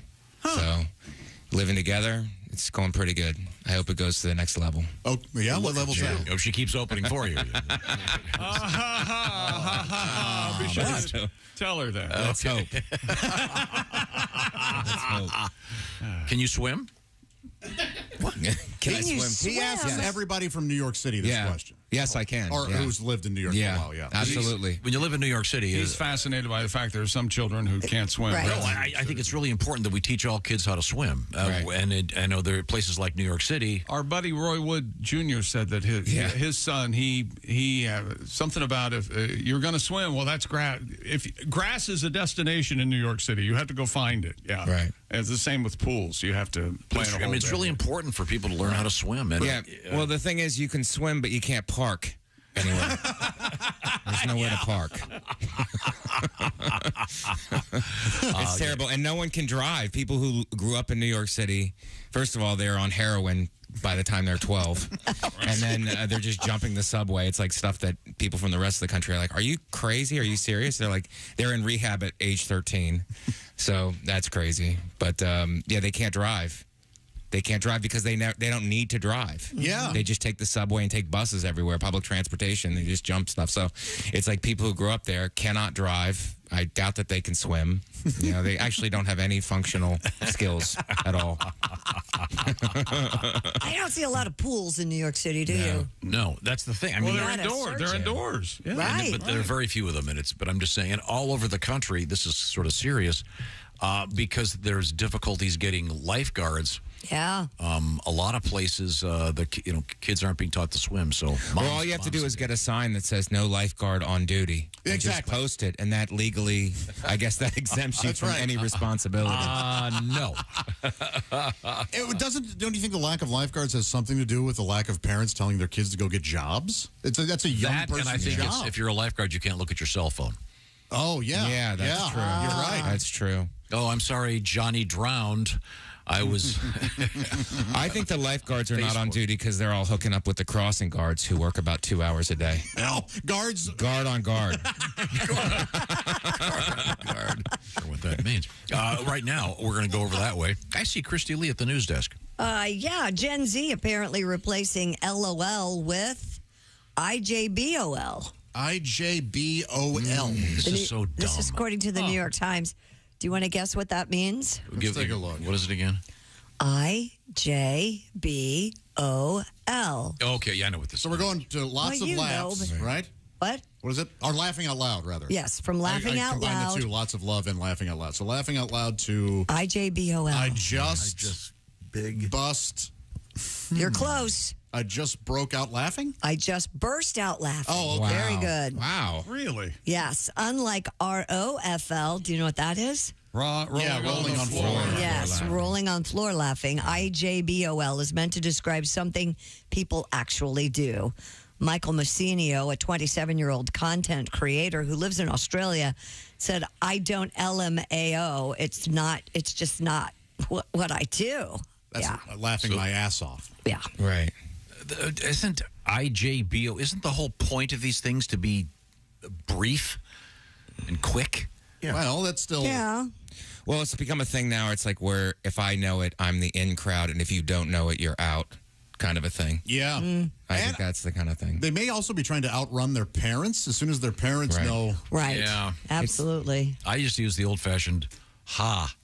Me too. Yeah. H-A. If it's really funny, H-A exclamation point. If it's hilarious, capital H, capital A, exclamation point. Oftentimes, ha for me also means this text session is over. I gave you a laugh. Now, let's stop this. Haven't you noticed you text me every now and then? I'll just go, ha, just to get rid of you. Just to get out of my hair. What are the longer ones of these? I don't know. You mean initials? Yeah. I don't use many of these at all. They don't use... I have to look them up all the time. My kids use them all the time. One of the first ones I heard was POS. And it's not P-side, but a parent over shoulder. Yeah. Right. Oh. Yeah. Oh, wow. Yeah. They're talking in prison code. Yeah, they are. Like sending kites to each other. I thought it was point of sale, but I worked retail for a while. There you go. Yeah. But I know that the part of it is inclusivity, like LGBTQ is now like LGBTQIA+. Pretty soon it's going to be ABCDB. You can't have everybody, I don't think, in these things. Right. I just think brevity was the key. I don't know if it's an urban legend, but the story of the woman who wrote a very heartfelt letter to her staff about someone who was undergoing serious cancer surgery, and at the end she put LOL, meaning thinking it meant lots of love. Yeah. Right. Yeah. Not an urban legend, just something that 1 out of every 4 open micers talk about. Thank you. Quite a common. I said it might be an urban legend. No, I don't take any credit for it. Thank you very much for undercutting me. And now, so what it be undercutting you? What is that? What, Josh 1, Tom 87. You 187. You forgot million after 87. A first-generation iPhone has sold for over $190,000 at auction. Wow. Yeah, the record-breaking price, nearly 380 times the phone's original price of $499 when it went on sale way back in 2007.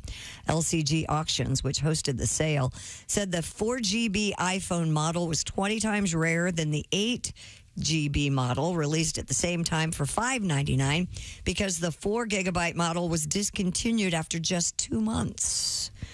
The phone was factory sealed and in its original packaging. Wow. What's the point of having this? It's still got anytime minutes on it. You don't want to put them to waste. Do they? Well, I guess they know it's in there. I mean, couldn't But you? it won't work, though, right? I wouldn't think. No. Isn't that always the big, sinister, not that I believe it, talking into his Apple phone? I'm sure everything's on the up and up, but don't they, the new model comes out and then the old ones are obsolete? But couldn't you just rewrap it? Yeah. I think when they say it's the original packaging, how do they prove that? Factory sealed? I don't know. What? I don't remember how they originally came. What year was this one? 2007? Oh, I remember. This is the one that came with automatically had a preloaded Bill Haley in the Comets album. Old phone. It's more music. It's a really old one. It was U1, not U2. Josh, you remember when you originally came? I do. I thought something had gone wrong. Yeah, right. I thought I had done something too much, too fast, and I melted something inside. Really? That's a little too much. The phone is so old, if you ask Siri for something, she goes, "What is it, Sonny?" She's got an older voice. Siri's old. Siri's old. I'm an old bitch. Coming from a guy who references the 60s all the time, 2007 is old? Yeah. Yeah. Oldest in this particular category. Way to undercut him. Do you? Thank you. Do you use Siri? No, not at all. I'm with you, Christy. I never use I don't even have it set up. This morning. I asked it to play music. Yeah. You just said Siri play music? Mike, do you use Siri on your phone? I think Siri's a migrant, so I will not. I'm just kidding. Just a joke. Just a joke. Just a joke. Can't you? Isn't it possible to have Siri come with different? You could have it a man or a woman, or could you have it with a heavy Italian accent? I haven't spent that much time. I Changing think you her can, voice? probably. Yeah. I mean, could you get like something like really urban? Oh boy! I am not participating in this. No, that's what I should do. Siri's a woman, so she's got to be heard. Yeah. If you ask her something, you have to listen to her full explanation. I know this isn't popular, but I do rely on my Alexa in the kitchen a lot. I think those are very popular, aren't they? Well, I mean, some people say they spy on you or whatever. Oh, I would never have one in my house. Yeah. Well, because of you, I took it out of my bedroom because you said that. But Alexa doesn't have to be in the kitchen. Alexa's a powerful woman, and she could be an astronaut also. That's true, too. Just letting you know. Just letting you know what's going on. Well, she's very handy if you need a timer or, I enjoy that. Or if I need a recipe or, hey, how can I substitute this for this? Or, Well, now you got me one. You have to be able to change Siri's voice. Oh, I'm sure you can. You have to, right? Yeah, I would think. I think so. Hey, Siri, can I change your voice? Oh, wait a minute. Oh, Siri's ignoring me. You can change my voice in Siri settings. Oh, I have my phone silenced. She just printed it out to me. Oh, nice. That's nice. I'm going to be on the. Does it give you the options of what you can change it to? Yep. American, Australian, British, Indian, Irish, or South African. British. Okay. Now, can you turn it on so we can hear it? I don't know. Are you going to have Siri? Can you make Siri a man? It's still downloading. Okay. Well, we'll have to find out. Don't undercut me, John. It's still loading. Okay. Continuing with technology. I'm sorry to interrupt, but so you said you don't use Siri. No. But you do use Alexa. Uh-huh. And when we say things, and if we're being listened to in a room anywhere with Alexa, if we say, hey, Alexa, order that canoe, Alexa will answer. Yeah, she will. If it can hear you. Yeah, we were staying at a house while we were building ours, and there was one of those things. I hated it. because the girls would walk up to it and, play this Taylor Swift song, and then it would start instantly. And it was too much, too quick. Can you put parental controls on it so it doesn't listen to anything a child says? Probably. That's a good point. Yeah. Boy, I'm with Josh, though. I don't want that sitting in my house hearing everything that's going on. But the whole thing about spying, it's like, aren't we just revealing ourselves on TikTok? Like, no, China doesn't need to spy on us. All they have to do is look on TikTok, and they can see everything that we're doing. Yeah, I'm not on it. Oh, we're dancing. We're doing. Yeah, I'm not on TikTok. That's what we're doing. It's like, that's really what we're doing. Do you like being on TikTok? I don't enjoy it, but we all have to be on everything now. Another state has banned it. I think it was New York. I think they banned TikTok on government phones. Oh, sure. On government phones. Right. Federal employees, government employees, certain states. But how are those employees going to kick it now? How are they going to kick it? There's no patch. They got to get ready for breakdancing in the Olympics. Dance in the kitchen. Yeah. Uh-huh. Yeah, do you know that the breakdancing in the Olympics is going to be done at the foot of the Eiffel Tower? Well, why not? There's plenty of room there. It's got a big... Yeah. Just throw some cardboard down? Yeah. Beautiful. Okay. I hope breakdancing at the Olympics becomes so popular that we can't get into work without having to walk over people breakdancing. Wow. Just so you get upset. You think that's a legitimate addition to the Olympics? I keep meaning to tell you this. You realize that one of the top people in that category is right from here, that is going to be competing in the Olympics. I don't care. I'm not saying it's not athletic. Yeah. But where do you draw the line? Tiddlywinks? Mm-hmm. I mean, you draw the lines at tiddlywinks. How do you play tiddlywinks? How can you make a comparison between breakdancing and tiddlywinks? And how do you even play tiddlywinks? Who plays that? Who breakdances? As a fidget spinner, I would say that I would like to get my people in. Chick, look, he's got his.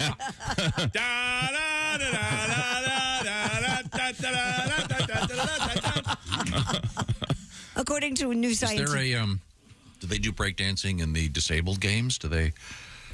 They spin their chairs. Yes. All right, go ahead now, please. Go ahead. Explore this stuff. Let me tell you something. You will not be undercut now. I can tell you that. In the Paralympics. Go right ahead. In the Paralympics, I don't know. Maybe they. I'm just asking. Oh. The worm again. So sorry. I want to tell our guest, Mike. I know that you are a professional stand-up comedian. Yes. You've been touring for years, and you're a man of great skill. However, I always like to preface this by saying even the great Tiger Woods at the peak of his career would take lessons with his swing. Here we go. And we'd like to take this opportunity to teach you a little bit about comedy with our engineer, Ace Cosby. Who's that sexy man with a deep voice? Ace Cosby, here he is with his joke of the day. Do you guys know the difference between a grandfather clock and a grandmother clock? No. It's the dong. Ace Cosby working blue. That's solid. Ding dong. That's closer than anything in a really long time. Yeah, you're right. That is, yeah. I like that very much. The dong? When's the last time you called it your dong? I got to start. Never. My dong's caught up here in my underwear. Whoa! Hey, Doc, I don't know what's going on. Yeah. Am I checking my dong? We were talking about. My dong's itching, Tom. I'll ask Mike this. We were talking about certain words that are sort of slang or hip terms that stick around. Like a non-binary clock versus one with a dong. Exactly. I mean, somebody has to clean the show up, guys. Yes, thank you. Putting the log and analog. It's, the term cool. Yeah. That one's stuck. Mm-hmm. It's been around for a long time, but other terms are fleeting. Sure. They don't stick around. No. Every generation has their own lingo. What do you think is the the slang term for the male member? To me, it's the go-to would be the D word. Right.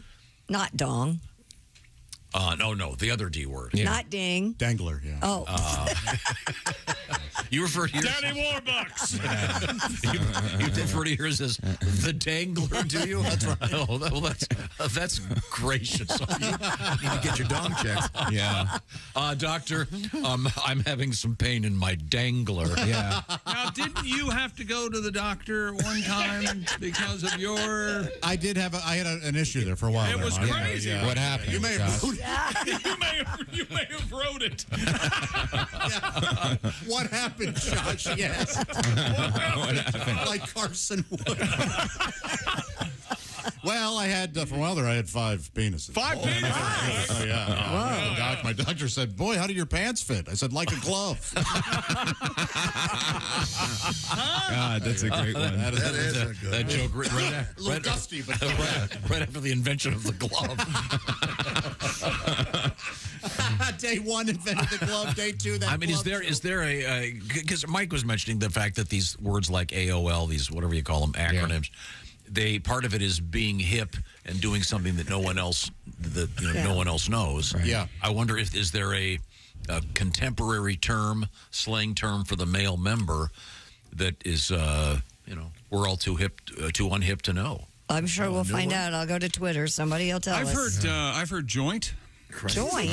But recently from like a youth. Maybe. Were you in the bus station? What about junk?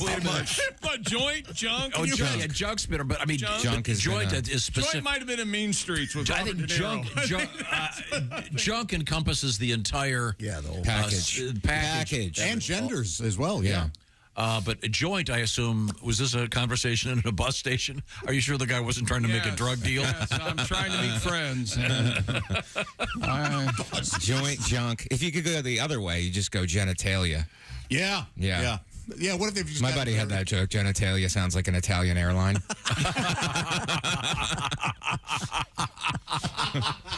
What does Qantas sound like? Interesting. We'll have to. Well, Christy, you do some research. Is there a slang term for the mommy parts that you like to use? Because can I say something real quick? Yes. I'm totally serious. A friend of mine is an ER doctor. I'm not making this up. He worked in an area that was they had a perhaps less than sophisticated clientele, and the most common reference from the ladies in the ER would be, quote, down there. Yeah. I'm serious. Down there is what a lot of people say. I've heard nani. Who? Nani. Oh. No. Who? No, can I give you the street term? Yes. Sniz. Sniz. Yeah, sure. Yeah. Getting sniz on the reg. Yeah. Sniz on the reg. That's the lady calls it a sniz? She's not a lady. I don't think she's saying that. This is Dr. Seuss's wife calls it a sniz. Sniz sounds like a character from Bazooka Joe. Sniz. Hey, what's sniz do for lunch? Morton here's a who, and Sally has a sniz. Sniz should come with antibiotics. Yes. Well, I love that word. Thank you, Mike. The D word is the one that seems to be popping up the most. I think that's the one that's stuck. Cool is going to stick forever. Right now, it's quiz time. Christy Lee, what is your sleep number setting? 35. Meaning what? Meaning I like a mattress that's kind of leaning toward the soft side. Okay. Conversely, Chick McGee. 100. I like a nice firm mattress, Tom. A sleep number setting of 100 is firmer. And me and my joint love a nice firm mattress. Thank you very much for adding that. The sleep number bed people have perfected adjustable firmness. You know that by now. And they've done a lot of other research into what makes a great night's sleep possible. Part of that is the smart bed that actually helps you figure out what the best firmness is for you over a period of time by kind of watching the way you sleep. So it helps you unlock your potential to get a great night's sleep. Also, right now, to prove that you're smart and deserve a smart bed, you can save 50% on the Sleep Number limited edition smart bed. This is a big event, and it's not going to last too long. So check out the details right now, because it also comes with some special financing offers for a limited time. Find out about a Sleep Number bed for you. They have a whole bunch of different models that do different things. I have the one that has the gizmo where I can have my head go bzzzt, my head goes up. Very handy. We don't have that one. Maybe you've got issues with acid reflux or something and want to have your head propped up. Find out about the Sleep Number beds at the Sleep Number store. Once again, sleepnumber.com/BT show. Tell them the Bob and Tom show sent you. We're coming back with comedian Mike Vecchione. And what do we have in the news, Christy? Well, we have AI in the news. We have a little guy who wanted to sneak out and go to McDonald's. Listen to that sniz do the news. Yeah. Hey, gonad, shut up. Hey, may call him Yiddle. I don't know what Yiddle means, but it sounds small. I meant to say little, but yiddle does sound small, doesn't it? Did you see the yiddle on that guy? Wow. Looked like a cold thimble. All right. This is the Bob and Tom Show. Reach us toll free at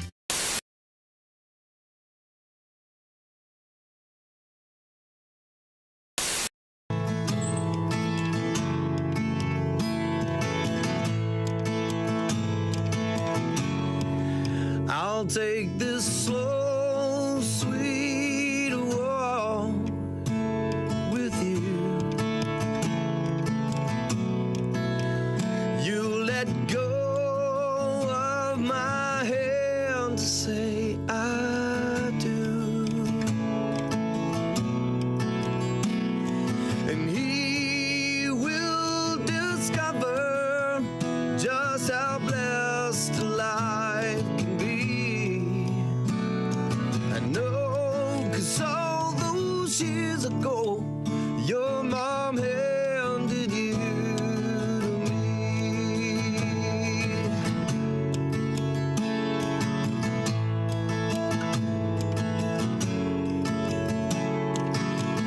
Every step that we take brings back the memories.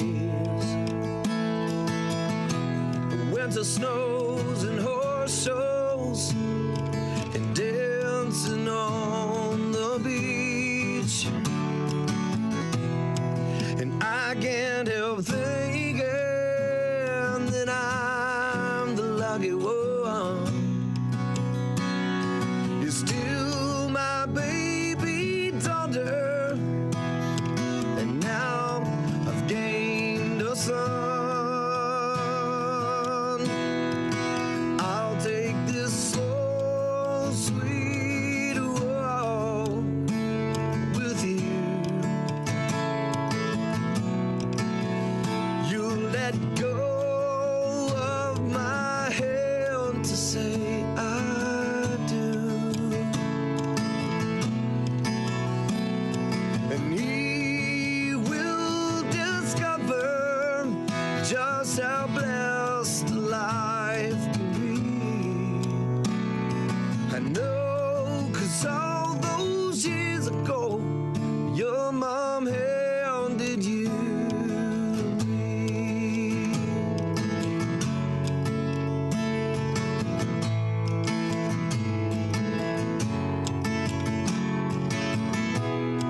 And don't miss a chance to put each other first. And now that you've found, for better or for worse, and don't let the beauty of this life pass you by. In the times of trouble, and you stand side by side. I'll take this slow, sweet walk with you. You let go of my hand to say I do. I picture a slow, sweet walk yet to be. You take my hand, say, Daddy, come see. Then you'll know what it feels like. And you won't believe what it feels like.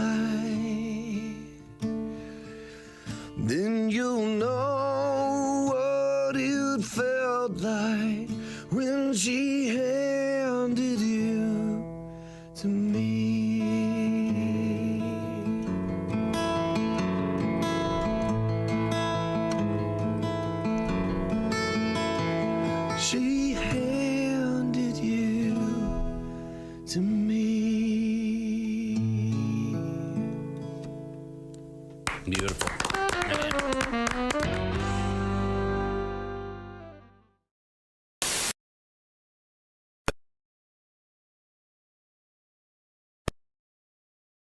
Call waiting. Another new world convenience from the old world minds at Amish Bell. Remember, we take Visa, quilts, and cheese. Amish Bell, leading you into the 19th century. Bob and Tom. They put the F in professional. Steve Iott is here with us. You look like a clean liver, but you said that you used to be a smoker, which I find surprising. I used to smoke cigarettes. I enjoy the occasional cocktail. Do you know? What's your drink of choice? You look like a kind of a shandy thing, or a shandy. Martini. That's no compliment, is it? Bitters at 5. Yeah. Mm-hmm. I'm a beer guy. Beer guy. You know? Yeah. I used to drink way too much. I'd get all these stories where people tell me what I did before. And it's always embarrassing. One time I was really drunk. I put a $5 bill in my mouth, and I had a dancer take it out of my mouth with her butt. Mm-hmm. It's very embarrassing. Oh my God! Yeah, it's very. It also ruined my niece's recital. It really Yikes! What's wrong with that? Come on! Hey, I say, move your recital. Okay.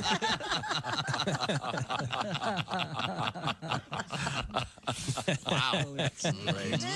Kiwi Rogers is our guest. Kiwi, having just met you, I can guess you're obviously an athlete. Yeah, I work out a little bit. They have the whole thing where you pump weights and all that stuff. Yeah. But you got to have that cardiovascular, man. Mm-hmm. I was playing basketball the other day. They made me guard the worst dude on the other teams. It was a fat dude wearing thongs. Man. You know, standing on the court smoking a cigarette. You know I was in bad shape. And you couldn't keep up with him. I couldn't keep up with him. I got involved with that aerobics. Don't like aerobics, man. That's too much like sex. It is. Aerobics? Yeah, you sweat, muscles hurt, and then you got a woman up there telling you you're not doing it right. Hi, this is comedian Rob Haney. Not over yet. Hey, welcome back to the Bob and Tom Show. At the news desk, it's Christy Lee. Hello. There's Pat Godwin in the performance room. Hey, chick. Josh Arnold at the I Hate Steven Singer sidekick chair. Hey. There's Ace Cosby. Howdy. I'm Chick McGee, and here's Tom, acting like an alien who's just landed on this planet. Sorry. And Tom, we have a special guest. We do. Comedian Mike Vecchione is here with us. Originally from Youngstown, Ohio. Hey, Youngstown. Yeah, Tom, I used to be a teacher, so it's back to school time. Oh. Now. Yeah. You still get those pangs? I still get the jitters because I taught kids with behavioral problems. Mm-hmm. And now I do stand-up comedy. It's better now because even if they're not laughing, at least they're not biting me. But it was a wild run. It was a wild run. The back-to-school time really, it gets me anxious. Mm-hmm. I think it's interesting how many really good comedians used to be teachers. Yeah, Al Jackson. Yeah. Robert, really good Jackson's really fun. Oh. Robert Klein. Charlie Dennis Callis. Wolfberg. Dennis Wolfberg was a teacher. Yes. Charlie Callis. I'm going to shoehorn this in. All right. Pat, you remember you went to a class of Charlie Callis's, didn't you? And what did he teach that day? He does a little bit like, and then our finals. That may be our most obscure reference of the day, Charlie Callis. I'm a huge fan. Yeah, we know. Mike, do you remember Charlie Callis at all? No. Charlie Callis was a. He was. I appreciate your honesty. I think Mike's a really funny guy. Arguably, a backbone of the show is Charlie Callis. Charlie, you'd recognize him if he was kind of super fit. Always wore a nice tux with a big tie. He was a drummer, actually. He was a jazz drummer. Wow. But he was famous for making these crazy sounds. He'd get up there and he just that's all he did. That's like, hip, hip, hip, and then he would just continue on. Oh, my God. It's that goofy, silly, funny. Yeah. Like Dennis Wolfberg, I know. Can you see that? Does that guy look familiar? Yeah. Okay. But Dennis Wolfberg, I know. Yeah, like some of those other guys that you mentioned that I do know them. Yeah. Yeah, they were, to get back to that point, they were all school teachers. Oh, wow. And I love that. I love that if I could just open and close with sounds, that would take a lot of pressure off my act. Yes. You know? Pat, can you give us one more Charlie Callis, please? That's pretty much it. Thank you. Thank you. That's made for Instagram stories, by the way. It's less than 15 seconds. It's hilarious. You're not saying anything to offend. I mean, what are you going to comment on? Oh, I didn't like that sound. That sound triggered me. It's like, what can you possibly say? Callis would have been huge on Instagram. He performed in Miami for my girlfriend's grandfather's birthday party. He did an hour, they said. And he died. He bombed. He got paid $10,000. Yeah. Did he bomb terribly? Yeah. That's hilarious. Like, the worst I ever bombed, I got to say, the worst I ever bombed is in front of Italians. Oh. I did this thing. It was like a concrete, it was like Staten Island. It was like concrete. It was like mob. They had to be mob tied. Right. It was just them and their sons. And I went up there and was just bombing. And there was one guy just laughing, but he wasn't laughing at the jokes. He was laughing at me. Everybody else was just staring through me. And then about 35 minutes in, a guy starts walking towards the stage. I'm terrified, by the way. He walks towards the stage and just waves me off. He goes, "That's it. That's it. That's it." And I was like, I am happy to be out of here. Thank you. Do not have to pay me. Do not worry about it. I don't want to end up in a dumpster. I've never bombed so hard where I thought I might get whacked for it. Have you ever whacked so hard that you bombed? No. Never mind. That doesn't work. But it was half a joke. Well, half a joke's better than none, Tom. Now, I asked this stupid question earlier.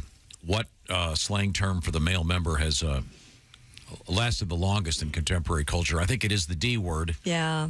Not dong, not dangler, but the other one. And then I asked you to pursue wait a this. minute. What about the C word? What about the C word? C, I think, is up there, too. That's up there, but that's dirtier. That's really dirty. It is dirty. Sure. Yeah. But the word gonads, does that encompass the whole? No. Just reproductive. Gonad is that's balls, actually medical. Right? That's medical. Excuse me. Hang on, The technical term is. Christy said the gonads are the balls, right? Have Mike do it for you in Italian. If you use it in context, I have to dip my gonads. Then that's not medical. Okay, all right. No. So you think that you were doing some research? Yeah. And the D is that's the most popular one. Yes, came up the most. Because for example, there is something known as a dick pic. Sure. Yeah. Which is not a sports. It's not a phallus photo. There you go. Very good. Sounds much better, doesn't it? Oh, I'd like a phallus photo, please. That's the one you get at the mall, where they have the special lights and like the makeup artists. Yeah. But for the ladies, what was the new one? Naz? Sniz. Naz been around for a little bit. Naz is a rapper. Yeah. Oh, that's Lil Naz. Lil Naz. I like a little Sniz. Naz, yeah. And is sniz pejorative? I mean, is it like if you... It sounds pejorative to me. When did this become an English class? I don't How do you smell? How do you spell that? Sniz? SNIZZ, but the Z's are dollar signs? Okay. Mike Vecchione, ladies and gentlemen. Very nice, Mike. This man is a genius. That is a beautiful piece of work. Thank you. But I mean, when I ask, is it pejorative, would one say, wow, it was a great night, but the odor of the sniz almost... Yeah, I don't think it's a good thing. No, I don't think it's necessarily a bad thing. Oh, you don't? No. I'm looking for some sniz tonight. Yes. Really? Yeah. That's it. That's how I'm looking for some sniz. I mean, it's not polite. No, you said it first. Are you getting sniz on the regular or whatever you said? Yeah, on the reg. Sniz on the reg. Yeah. Wait, whoa. Sniz on the rag is a different thing. Sniz on the rag. I'm sorry. That's okay. No, I thought he said. That's what I thought he said. No, sniz on the reg. Some guys don't mind sniz on the reg. Sniz on the regular? Yeah. The reg. Yeah. Okay, so now we're bringing in the bowels. I would imagine. Yeah. Bringing in the bowels? No. The person doesn't have to be regular. Right. You're getting sniz on. I think we should You're getting sniz. take a break here, Tom. More often than not. Yeah. We gotta go. I could write a short poem about sniz. Oh, I'm sure you could. It's really about a couple. Okay, thank you very much. Hey, thank you to Mike Vecchione. Mike, you are hilarious. Thank you so much for having me. And please give our best to your lady friend. Yes, Katie. I hope she keeps opening for The you. aptly Midwestern named Katie Hannigan. Katie Hannigan. She's hilarious. Yes. She's also very funny. And Mike is touring the Helium comedy complexes. And we're coming right back. This is the Bob and Tom Show. Add to or continue the conversation. Check out the Bob and Tom Show on Facebook. Get the link at Bob and Tom.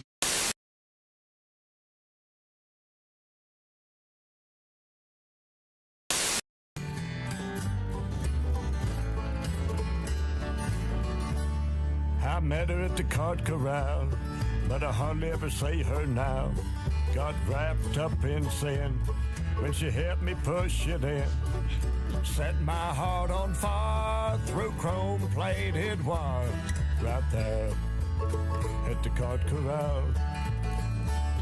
My cart was full of meat and that San Francisco treat. Chunky soup eats like a meal with a dash of squeaky wheel. Rogaine so I won't get bald. 4 bags of Epsom salt. 2 cartons of Pall Mall. And a copy of Walking Tall. That Buford Pusser was something else. Yeah. Her cart was hunkered down with red bullet crown. Baby seat full of bread. Noxine before her head. The whole parking lot could see just what she meant to me. 2 liter of Mountain Dew and some tomatoes for making stew. Paige and Stu Pedazza. I met her at the cart corral, but I hardly ever see her now. Got wrapped up in sin when she helped me push it in. It's a parking lot oasis in all them empty spaces right there at the cart corral. What I like is the parking's free and you don't have to pay for it. Our carts rolled toward the street, about lost half my meat. We kindly hit head on, she was talking on her phone. Everybody stopped and stared when her wings flew in the air. So much for making toast, that string on my pot roast. They give you enough to tie your shoes with. Don't chop that much at all, on account of my cholesterol. Clean up on aisle 2, because my heart just spilled the truth. Kotex value pack, and Jemima owed her back. So set in her ways, better see her in 30 days. Get it? Get it. I met her at the cart corral, but I hardly never see her now. Got wrapped up in sin when she helped me push it in.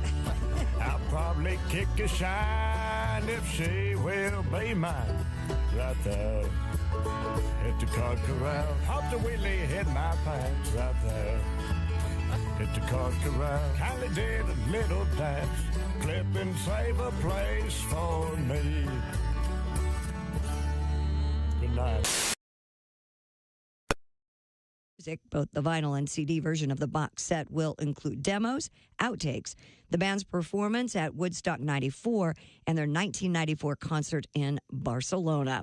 Dookie will be out September 29th. And that's your entertainment news. I'm Christy Lee. More of the Bob and Tom Show coming up.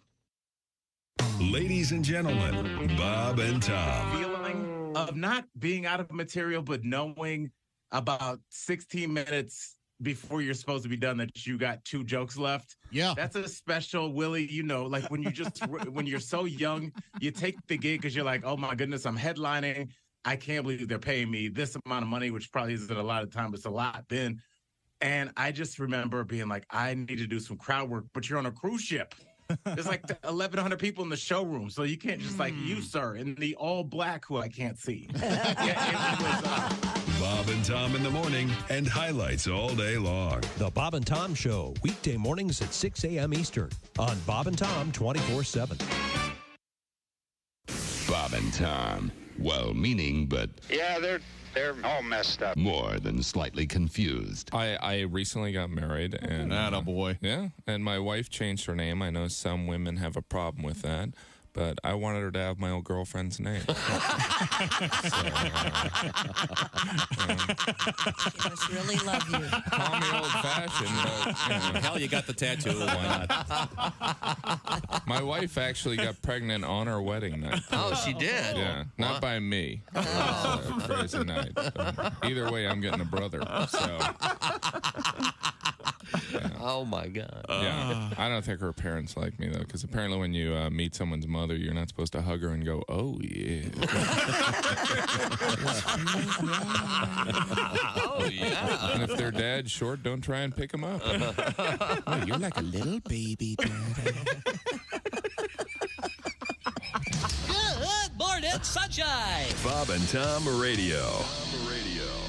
Joined in the studio by comedian Darren Carter. Man, I'm telling you, styles have changed. You know, gangster rap is popular, and say, I can't even fake it. You know, how come I'm going to fake like I'm in a gang? How scary would my gang be? You know, 15 redheads coming to your neighborhood, you know, out there covered in sunscreen, you know, be like wiping it on, talking about, stop pushing me, Trevor. You know, damn it, it's so hot out here. You know, our little gang hand sign would be like, you know, when you hold your hand above your eyebrows, trying to make sunglasses, squinting our eyes. You know, we wouldn't be talking about west side, east side. We'd be like, hey, let's go inside. Shade. Yeah, shady. That's what we'd be on the shady side of the street. We'd only be in neighborhoods with big trees, and we'd be like, shady side, fool. You know, 15 redheads talking about shady side. We stay inside because we get sunburned. When we go outside, shady side. Jim, we mentioned that you are a tall man. Yes. 6'6", huh? 6'6". Are you a single guy or married guy? I just got married. Oh, congratulations. Yes. How's that going? First timer? Yeah, first timer. Wow. Yeah. How about that? I'm learning, very slowly. I'm learning, when women get married, they take the guy's name, and I'm learning that us guys are also given. My married name is somebody. Somebody's got to take the trash out. At first, I was like, is she talking to somebody else? Is there somebody else here? Somebody. Shouldn't we be on a first-name basis by now? Well, someone's going to have to go to the hardware store, and somebody's going to have to put this table together. Exactly. It's time once again for People Who Suck at Small Talk. Hey, nice weather we're having today, don't you think? Yeah, it is rather amazing the cyclical manner in which meteorological trends manifest themselves. Jeez, sorry I asked. Join us again next time for People Who Suck at Small Talk. This is Jimmy Pardo. You Come on up. Welcome back to the Bob and Tom Show. Christy Lee at the news desk. Hi. There's Pat Godwin in the performance room. Hello. Josh Arnold's at the I Hate Steven Singer sidekick chair. Hello. There's Ace Cosby. Howdy. I'm Chick McGee. Here's Tom with a special guest. Tom, hello. Sorry to bother you. Yeah, I'm sorry. I lost my notes. I know you did. I was trying What are you looking for, buddy? Could you be ready one time? The slang term, is it sniz? Yes. Yeah. Okay, sniz. Now, we have a great guest in the studio. A legend on this show. He is comedian Dan St. Paul from San Francisco, California. Hi, Dan. How are you? I am a comedian if you laugh. If you don't laugh, welcome to my TED Talk. Dan is famous on this show for a classic, the first baseball game. Great piece of work. And you are a longtime baseball fan, I know. I'm a nut. I'm a baseball nut. Still to this day? Absolutely. I love baseball. I love listening to baseball. Baseball, to me, is soothing. It's like that, calm, that app on your thing. That's what, if I can listen play-by-play, that does it for me. Because I love what baseball announcers do. They can tell you the same thing 6 times and make you think you only heard it once. No score here in the top of the third. Giants nothing, Dodgers nothing. A line of 0-1-0 for the Giants, 0-2-0 for the Dodgers, as we're scoreless through 2, with neither team able to muster any kind of offense so far in this 0-0 tie. It's funny because we have to do that in our own way. Exactly. Stretch. A little bit. Yeah, Stretch. every day. Yeah, we've talked to various baseball announcers about rain delays. Mm-hmm. And they really have to be able to kind of go off on any topic. They do. I mean, Vince Scully could do it because he had all those great memories and all that stuff. But somebody new, it's tough. It's tough. It's got to be real tough. Did you ever have any desire to do that? No, but I love doing it. I've gotten to do it actually on the field and whatnot for like one of these old classic baseball games. It's a different league with different rules and whatnot. But there were MLB players who were there. Vince Coleman was there, Jeff Kent, a bunch of others. It was a lot of fun. But no, I'd never gotten into the booth. But I don't know if I because they're so good. They're so good. We have a great one. We have John Miller in San Francisco, who did the ESPN Sunday night games for a long time with Joe Morgan. He's fantastic. You still get to go to the games? I do. I go to the games all the time. I'm not a season ticket holder anymore, but I do go to at least 10 games a year. Do you go alone? No, I'll go with Roy. My son. Cara goes with me. We all love the Giants. Everybody loves the Giants. And that ballpark is just beautiful. Oracle Park is probably one of the most beautiful parks in the country. I mean, it's right there on the bay. Yep. Ball goes into the drink. It's fantastic. Have you ever been in the water watching from out there? Or, waiting for a ball, rather? Oh, no, I've never been one of those guys in a kayak. Yeah, No, I'm not that rabid. I haven't been bitten, but those guys are incredible. Yeah. Anybody ever gotten beamed in their kayak? And I've not seen that. Do they have a lifeguard? No, the bulbs. Yeah, they should. They should have somebody out there. Wow, looks like you got Ray Chapman out there in the boat. Yeah. Have you ever heard anyone miss the point so entirely like Tom misses the point? They have a lifeguard in McCovey Cove. Anybody at all? Dan, how do you like the new, the clock and the... I like it, except you feel cheated sometimes. You sit down, an hour later, you got to go home. Yeah. It's kind of weird, We have the A's across from the bay from us who are not doing well. Their attendance is really low. In fact, I went to a game and I got hit by the T-shirt cannon 6 times. I had to grab several different usherettes to do the kiss cam. So it was, it's sad. But they're moving to Vegas, so yeah. San Francisco's in the news a lot lately. I know. Not in a good way. I know. You live there, so I do. And you love it, but I do. We hope you wiped your feet on the way in. Yeah. Well, all I can say is great. Everybody stay away. More for me. The downtowns in all of the cities are having a tough time. San Francisco especially because we're so tech heavy, and a lot of those people after COVID never came back. Yeah. So a lot of those buildings are becoming empty. A lot of of course, all the businesses around them are becoming empty. So it becomes an easy place for homeless people to go and hang out. And so that's why that there's been a lot of hubbub about that. And San Francisco also is, very kind to those who are not. St. Francis, those who are having a tough time. There's lots of programs and whatnot. And the weather, it's hardly ever below 50, hardly ever above 80. So there's a lot of reason to come to San Francisco if you're a homeless person. So yeah, I can see why people are upset. But that's basically the downtown area, not the rest of the city. But you've lived there a long time. I was born and raised in San Francisco. Mama was a cable car. Papa was a sourdough. Oh, well, that's San Francisco. Dan St. Paul is our guest, and I referenced the first baseball game, an absolute classic bit of comedy writing and delivering, et cetera, from Dan. And we'll get to that in a minute, perhaps. But right now, we turn to Christy Lee at the Bob and Tom News Desk. According to a new scientific report, artificial intelligence can determine a person's actual age simply by looking at their chest. Specifically, researchers say AI can tell a patient's age after examining chest x-rays, marking a significant leap ahead in medical imaging. The breakthrough paves the way for improved early detection of several diseases. Uh-oh, Pat. What's Pat got to do with this? Well, AI can now find out your real age. Oh. That's not good. That's kind of a mystery. And it will remain one. So, but it's when they say chest, they mean like an X-ray. Right, not by looking at your chest. You take off your shirt, ma'am. I'd say 75. Whoa. Is the floor? What was that noise you made before you said Rodney Dangerfield. Is the floor cold on your nipples? I'm going to take a look at you. I'm a little tired of hearing about AI. Yeah, we'll get used to it. But it's not going away. Nope, it's not. Okay, and I think they've won the battle of not using periods in AI. Well, of course, Tom. You're not going to win that one. You're the only one who's irritated by it. No, because it looks like it says Al. Well, now that we know it doesn't, stop talking. How often do you see the word Al? Well, Al Kaline.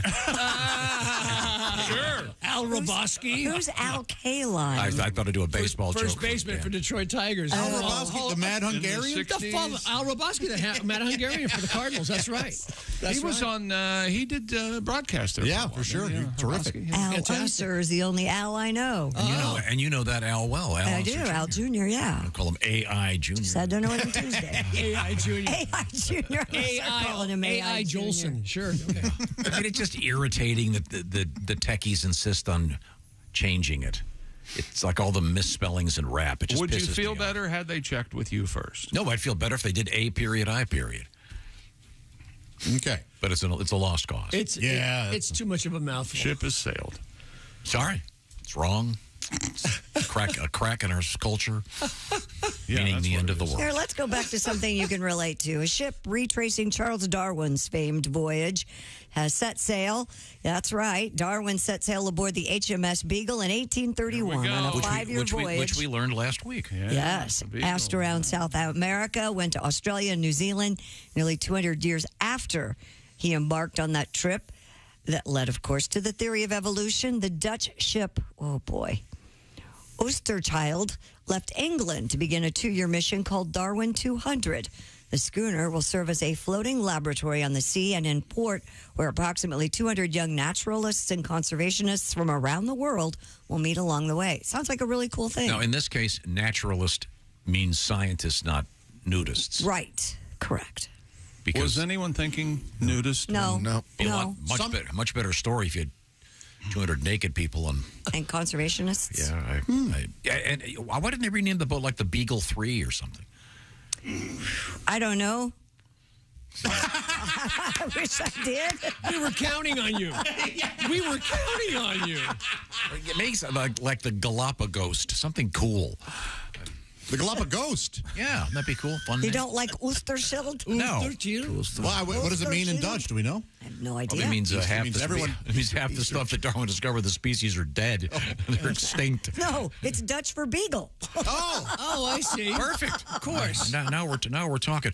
Right now, Dutch for great sound in your ears. Any language, Tom. Any language. What is it? The Raycon earbuds. They look, feel, and sound better than ever. You know that. With 3 sound profiles to match whatever you might be listening to. They feature noise isolation and awareness mode. You can listen while you travel or during a grueling workout. Optimized gel tips for the perfect in-ear fit. The Raycon earbuds are comfortable enough for all-day wear. And they have a gel tip to fit every ear ever made. And remember, they will not budge. With Raycon, you also get 8 hours of playtime, 32 hours of battery life, seamless Bluetooth syncing.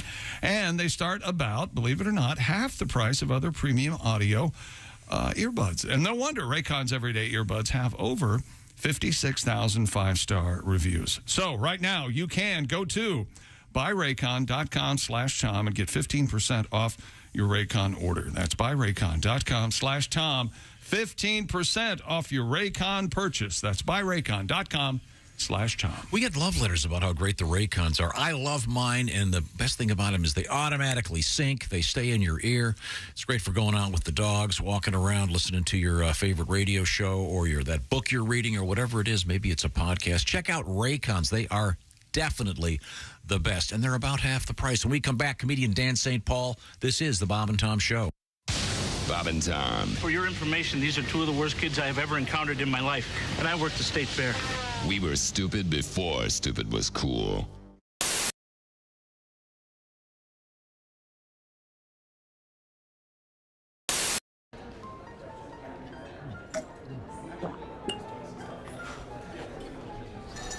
You took my breath away from the moment I first saw you. Will you marry me, Dolly?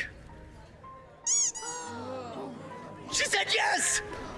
She said yes! It's not a real person. It's not a real diamond. Real, natural, earthborn diamond. For your real love. From a real jeweler you can trust. Steven Singer Jewelers.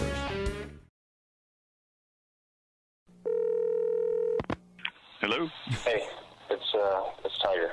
Oh, hey, Tiger. What's going on, man? I need you to do me a huge favor. Yeah, sure thing, man. What do you need? Can you please take your name off your phone? My wife went through my phone and maybe call her. What? Oh. So if you can, please take your name off that. Are you me? She knows about us? Oh, man, this is bad. This is really bad. Just have it as a number. Oh, boy. She hasn't seen the photos yet. Tiger. You still love me, right? Okay, you gotta do this for me. Please tell me you still love me. Tiger?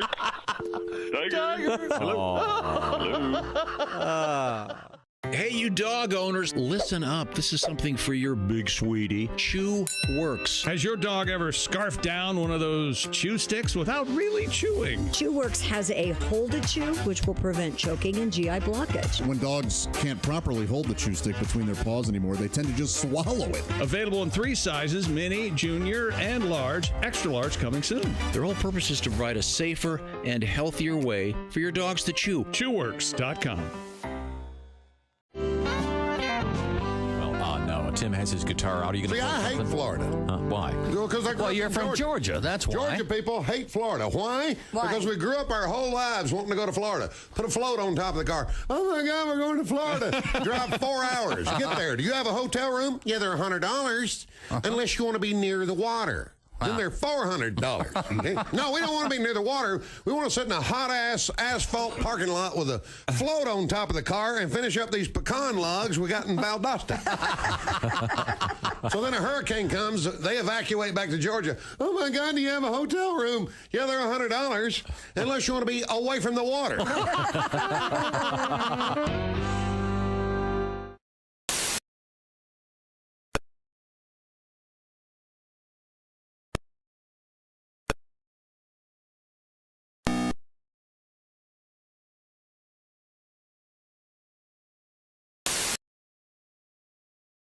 Years of sexist behavior, right?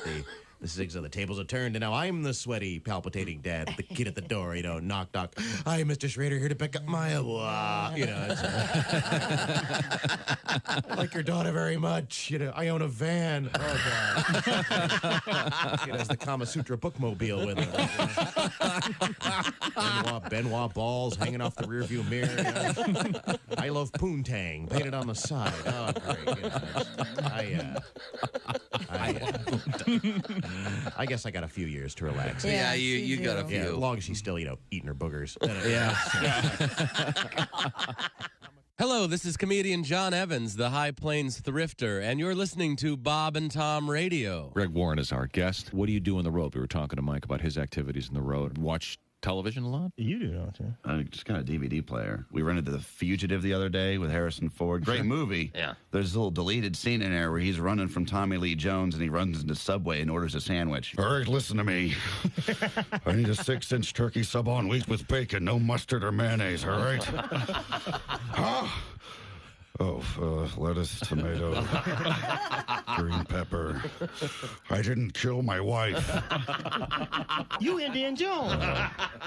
Yeah. No, you Indiana Jones, man. I seen you. I seen Indiana Jones 1, Indiana Jones 2, Indiana Jones 3. Then you didn't work for a long time. Well, actually. And then I did see you in a movie last year, Hollywood Homicide. Right, yeah. That wasn't that good. You should have done Indiana Jones 4. Well, we're actually trying You got a whip, too. You like the whip man. Well, I don't personally have the whip. It's in the Smithsonian Institute. You look old, too, now, man. All right, listen to me. I didn't come here to be talked to by some deranged fan, all right? Okay, man. Indian Jones. All right, fine. Get your whip out, Jones. Great band, yeah. Yeah, and Sting he's dressed like a rock star, but I'm noticing he has on his wrist a watch, and not like a fancy watch, a watch. Mm-hmm. And I'm looking at, do you need that as a rock star? It's just, where you got to go, Sting, that you need a watch? I don't want my rock stars punctual. If you're going to make a date with Jim Morrison, he'd be late. What is he going to be in the middle? Is everyone ready to rock and roll? Hold on. Well, we better wrap it up in about an hour and 15. I've got some stuff to do.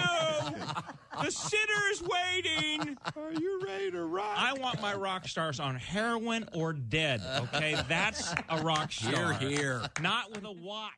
Hey, everybody, this is Hey, welcome back to the Bob and Tom Show. Christy Lee at the news desk. Hi, Chick. There's Pat Godwin in the performance room, is it? Yes, it is. Mm-hmm. There's Josh Arnold at the I Hate Steven Singer sidekick chair. We haven't heard much performing, have we? No, not at all. I call it zero.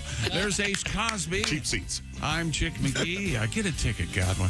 And here's How many songs have you done this week? 4? I know 3. 4 this week. Comedian Dan St. Paul is here with us. Dan is a veteran stand-up comedian from San Francisco, where he was born and raised and still lives. And I was born there. I want to get... Who said that? That's Zulu, not Zulu. Close. Keep talking. You'll get there. I've never watched the show. It's like not Mr. Spock. It's the Japanese gentleman. Sulu. Sulu.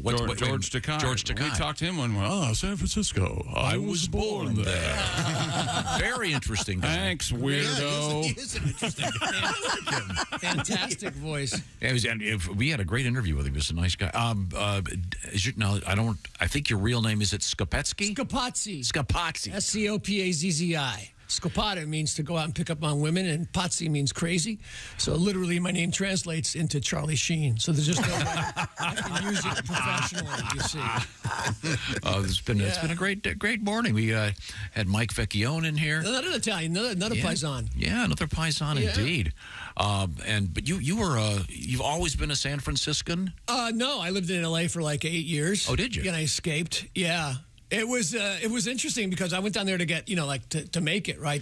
And it wasn't until San Francisco that I really became really successful when I came back. So it was, it's interesting. But all my stuff now is about getting old because I'm there, Are you on Medicare? I am on Medicare. I'm 70 years old. Are you really? Yeah. Wow. 71, actually. Oh, okay. Yeah. And you've been married for how long? 36 years. Wow. Yeah. But, it's like I proved to myself that I was old the other day. I went to a thrift store and I purchased a coat, which I had donated 3 weeks ago. The good news is I found my keys. So, I'm up there. I'm up there now. Even my furniture is old. My memory foam mattress has dementia. It thinks I weigh 500 pounds, so every night I sleep in a ditch. Dan St. Paul, ladies and gentlemen. Christy Lee, once again, at the Bob and Tom News Desk. We you probably should get a song out of Mr. Godwin. Pat, we got something prepared. We were talking about that woman with the 10-pound breasts who couldn't get on the roller coaster. Sure, yeah. Oh, that's right. You remember the 22-pound, the woman with 22-pound breasts who was thrown off the plane. That's right. The Instagram model. Oh, yeah. Remember that? Yeah. And again, this woman, also the one in today's news, is they seek this publicity. They go out and it ends up in the New York Post or whatever, and pictures of her with her ridiculously large boobs, fake boobs.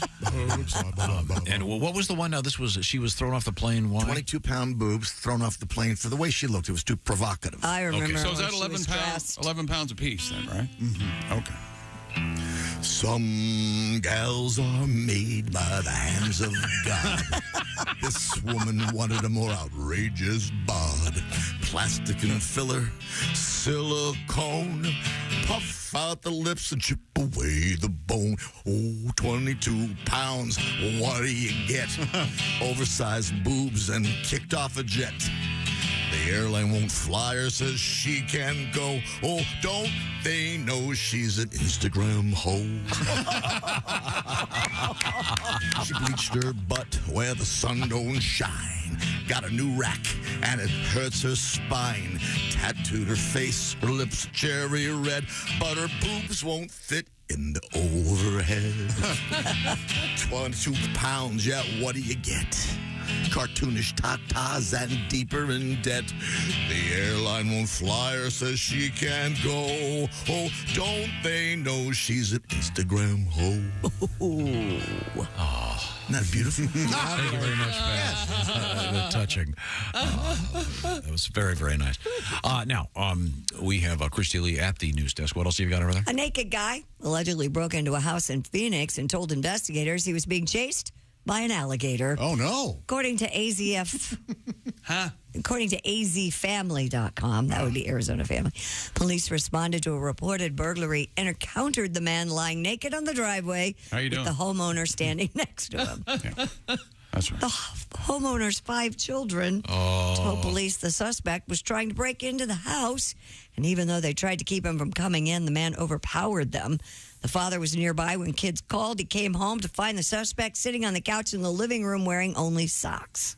You got any chips?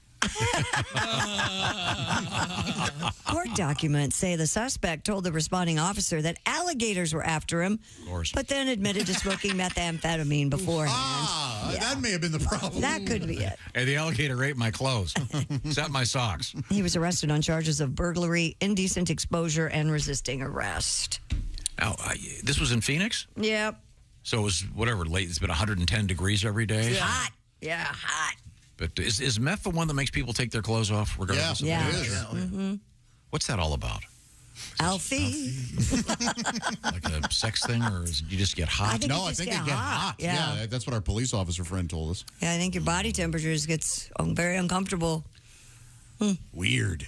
So then they just take a blanket from the squad car and come on, Chauncey. That's what you're worried about? What they put on him? Yeah, I feel bad for these cops. These guys out there working as hard, risking his life. Well, we got a naked guy wearing socks bothering a family in Phoenix. Yeah, they have a blanket. They'll throw over him. You don't want his ass matter on your backseat of your squad car. I'm just asking. Okay. That's why you keep plastic on your furniture in your home. That's right. So I was trying to find the story. In case methamphetamine company is coming over. Of course. You never know. It's that great game show. Is it bath salts or meth? Tonight at 6. I was trying to find the story about the woman that was kicked off the plane, Pat, but I couldn't find it, but I did run into this one. The 47-year-old surfer who calls herself an intimacy coach. Do you remember this? No. Her name is Kim Amani, and she is a devotee of an activity called vaginal kung fu. What? Huh. You know, there's a shorter name, but... Yeah. I'm kidding. This is from the website. It sounds like kung fu. She says vaginal kung fu is an exercise during which a weight is inserted. Use your imagination. Yeah. With a Gotta string. hold it in. For example, she will. You Kegel, right? Yeah. She will. She can Kegel. This is so pathetic. She can Kegel a surfboard. Kegel a surfboard? It would appear that it's the surfboard is Dangling from a string. dangling from a string. Yeah, I see. Otherwise, it would be.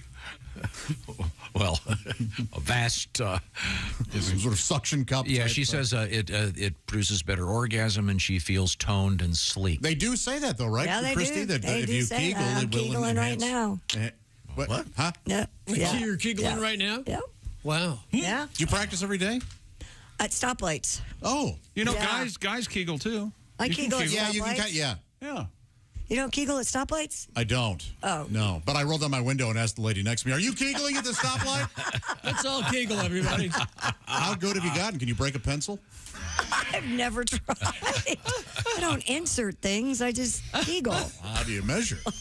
This lady, see, she's actually. I know you're competing against yourself, but still. Yeah, she's actually lifting weights. Well, That's I'm not amazing. doing that. Wow. Isn't there a weightlifting term called the snatch? Yes. Yes. Yes. There you go. The jerk? Snatch? The clean and jerk? Clean and jerk. Although at your place, don't you usually jerk and then clean? Sometimes I clean. So sorry, off topic. Back to you, Kristen. Found this story for you, Josh. Yes, thank you for doing that. To wrap up our goat week, Willie the rodeo goat has lassoed the hearts of residents in rural South Texas County. Willie the rodeo goat? Yep. Ever since she escaped, I don't know if that's a typo, from an animal enclosure July 15th. No, it's Wilhelmina, but Willie. Oh, they just call her Willie? Oh. Residents in Lacey County searched for her on horses, all-terrain vehicles, and by drone. Local businesses had donated 90 prizes and gifts worth $5,000 in total to be given to whoever found her. A 16-year-old and his friend caught Miss Willie after spotting her in a wooded area. The search for Willie brought national attention to this little county, some 300 miles southwest of Houston. So the rodeo goat is back at the rodeo. Glad to hear it. Yes. Oh, Josh had a dream earlier in the week about a baby goat. That's why I kind of... Yes, Dan. I was a hero. I saved a baby goat from a flooding river. Oh, Yeah. In my dream. Wow. And we found out what, Chick? That means I'm an honorable man or something? Yeah, I made something up to make you feel better. He's a bleating heart.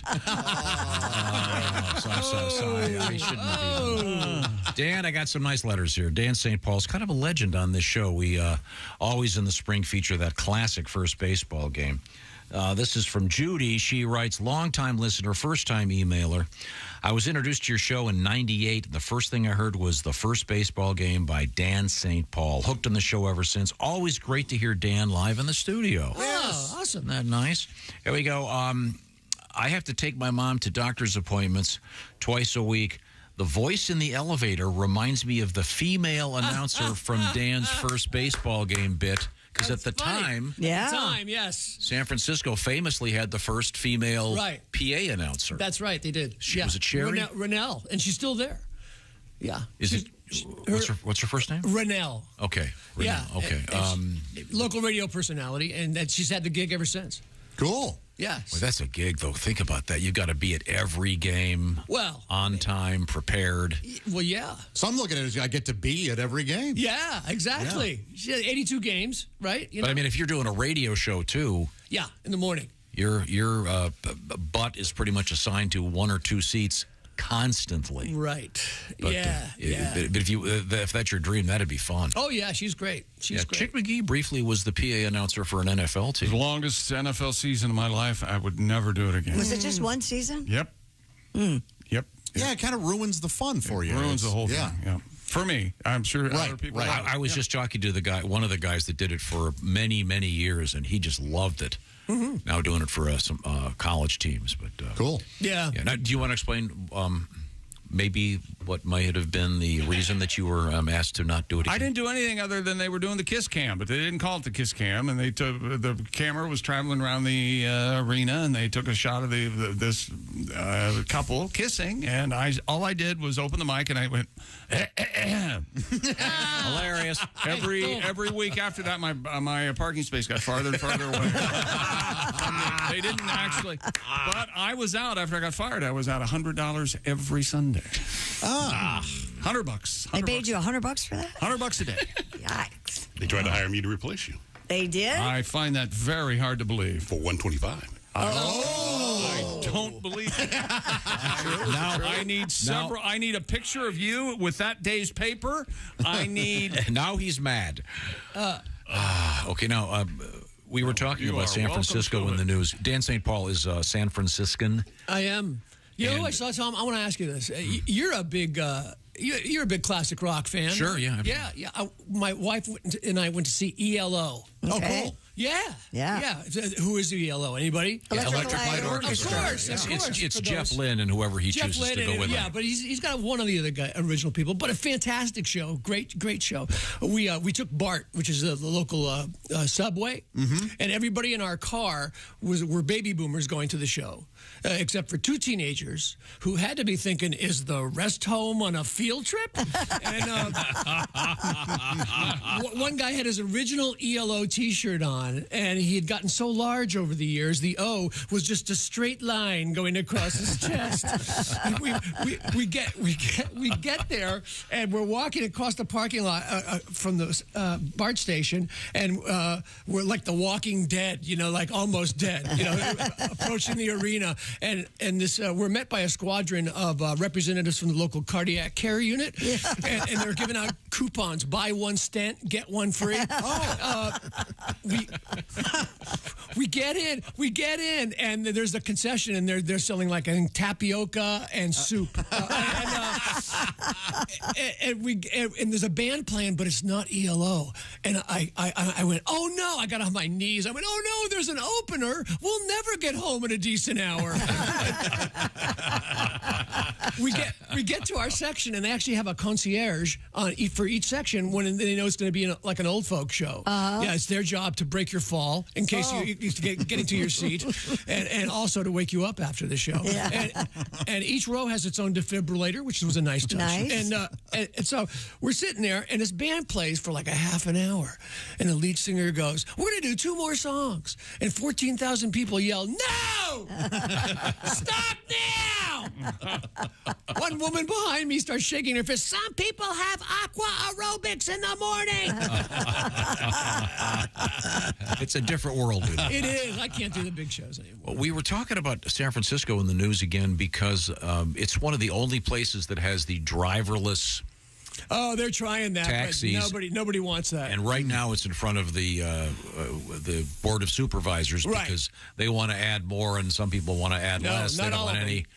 Yeah. But the article was about people having intimate relations in those vehicles. Interesting. Yes. Interesting. They interviewed several people, and they also pointed out that those vehicles, driverless, they have cameras inside broadcasting back to some really central location for safety purposes. Oh, and then it ends up on YouTube and they make money off of it. Is that how it works? I don't know, but I mean, that apparently doesn't deter people. Sitting at a desk enjoying their job very much. Now, Josh, you're a man whose amorous adventures are often a topic on this program. Sure, yeah. You're known as being a thorough and generous lover. Thank you. Do you think you'd find yourself caught up in the moment in a driverless car in the romantic place that is San Francisco? Boy, a nice makeout session, some heavy petting, yes. Going all the way, I don't know. But I don't even care if there are cameras if I'm making out. Who cares? Would you watch people doing it? Yes. What? Absolutely. It's awesome.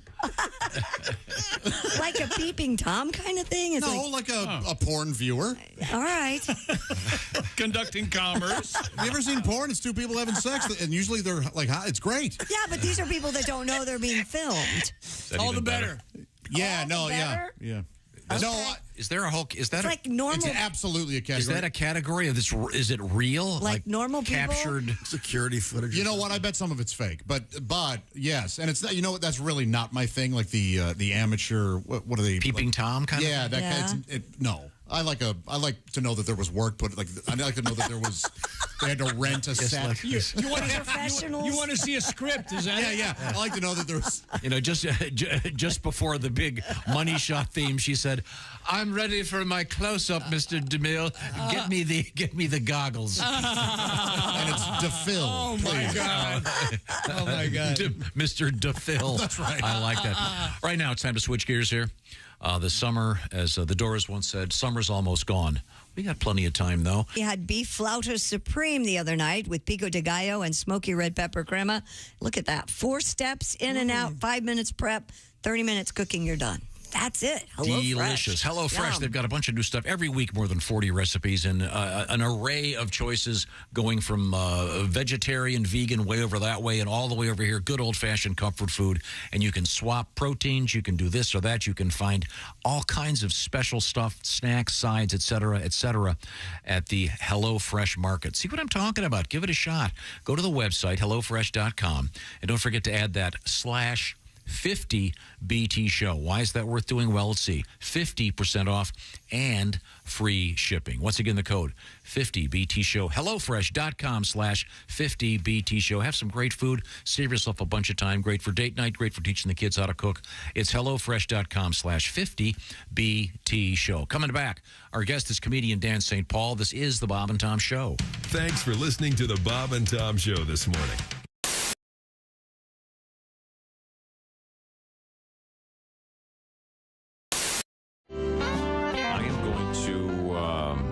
Exit the studio with the Whiz-O-Meter. And we have the crew standing by. Chick, are you going to come and follow me? Yes. Okay. This would be wonderful. Mm-hmm. Do you want to explain what the Whiz-O-Meter is, Christy? Yes, it's a small device that you hook to a urinal, and men, of course, urinate into the device, and it reads out a velocity, I guess, would be the correct term. It's like Are you there, Tom? Can you hear us now? Can you hear me? Oh, yeah, we hear you loud and clear. Can you hear me? I hear you also, Chick. So you guys are moving down to the men's room. I'll tell you something. Kind of like a radar gun. Crew member is dressed in a race. I see he's in a poncho, and you know what? You take every precaution because these guys, you don't know where it's going to go. Yeah. Names. I hope you don't get that bifurcated thing, you know. We have set up the Wizzometer. Christy, it's kind of like a radar gun for urination. Exactly, But they don't yes. use radar. No, Okay, it anybody uses a in little wheel that you spin We're like going a in a hamster. minute. We're going in. You two are are you two gonna whiz together at the same time? No. Tom is at the I'm at the urinal. Where's Chick? Do you have the tester? Should we test it one time first? I have a squirter bottle with water in it. Yeah. And I'm going to squirt. This is a really heavy squirter. I don't think any human being could do. Okay, I'm squirting, and the Wizzometer is reading 10, 14, 8. Looks like the total readout, 14 was the high. You know, you really didn't even squeeze it. I was going to say. Coming out of a squirt bottle. Are you sure it's not on 24 spray? out of it. Oh my God! There's it got up to 80. You got to squeeze it, Tom. Yeah, that's what. 80? 80. I can't go up to 80. Well, I know you can't go up to 80, but you were like doing this like a little Nancy guy. Look at the little wheel go around. Okay, Flomax. We'll see how you do. Okay, I'm gonna. So the way it works is after you Chick did it again, and it's reading out 50. So it works like a radar gun. Right. Okay.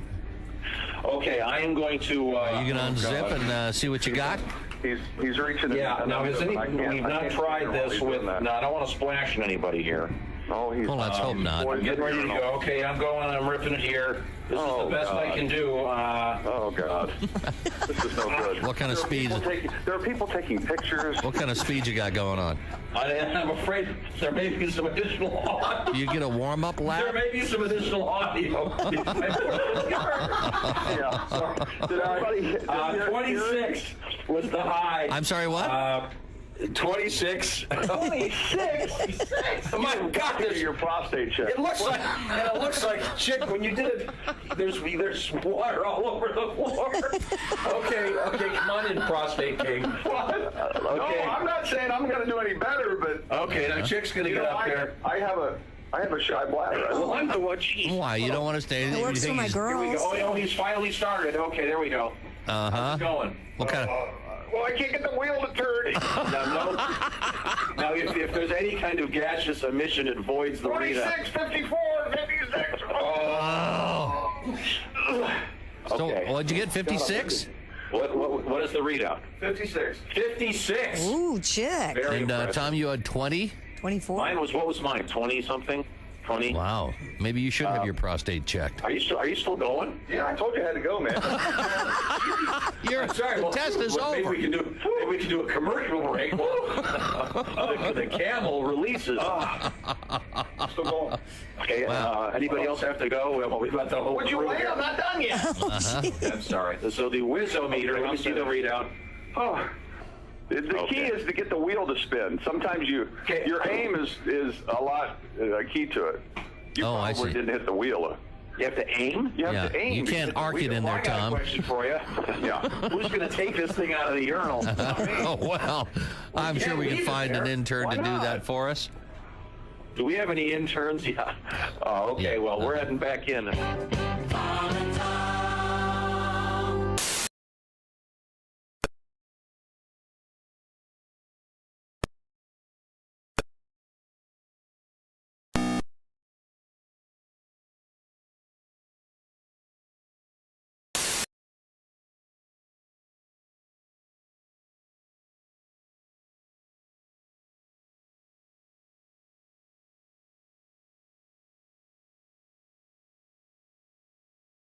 Sport that I really love is horse racing. I've owned a couple horses. We're purchasing one now. In fact, a 2-year-old colt. Cool. I don't know if you all know this. All Kentuckians know this, and most people around the country know thoroughbreds are named traditionally after a combination of the mother's and father's name, the sire and dam line. For example, I didn't know Kentucky that. Derby winner Ali Sheba, out of his father, the great stallion Ali Dar, and its mother, the broodmare Belle Sheba. We're looking at one now out of a sire named Whiny Bull by a mare named Girl on Girl. We named it Rosie O'Donnell. Well,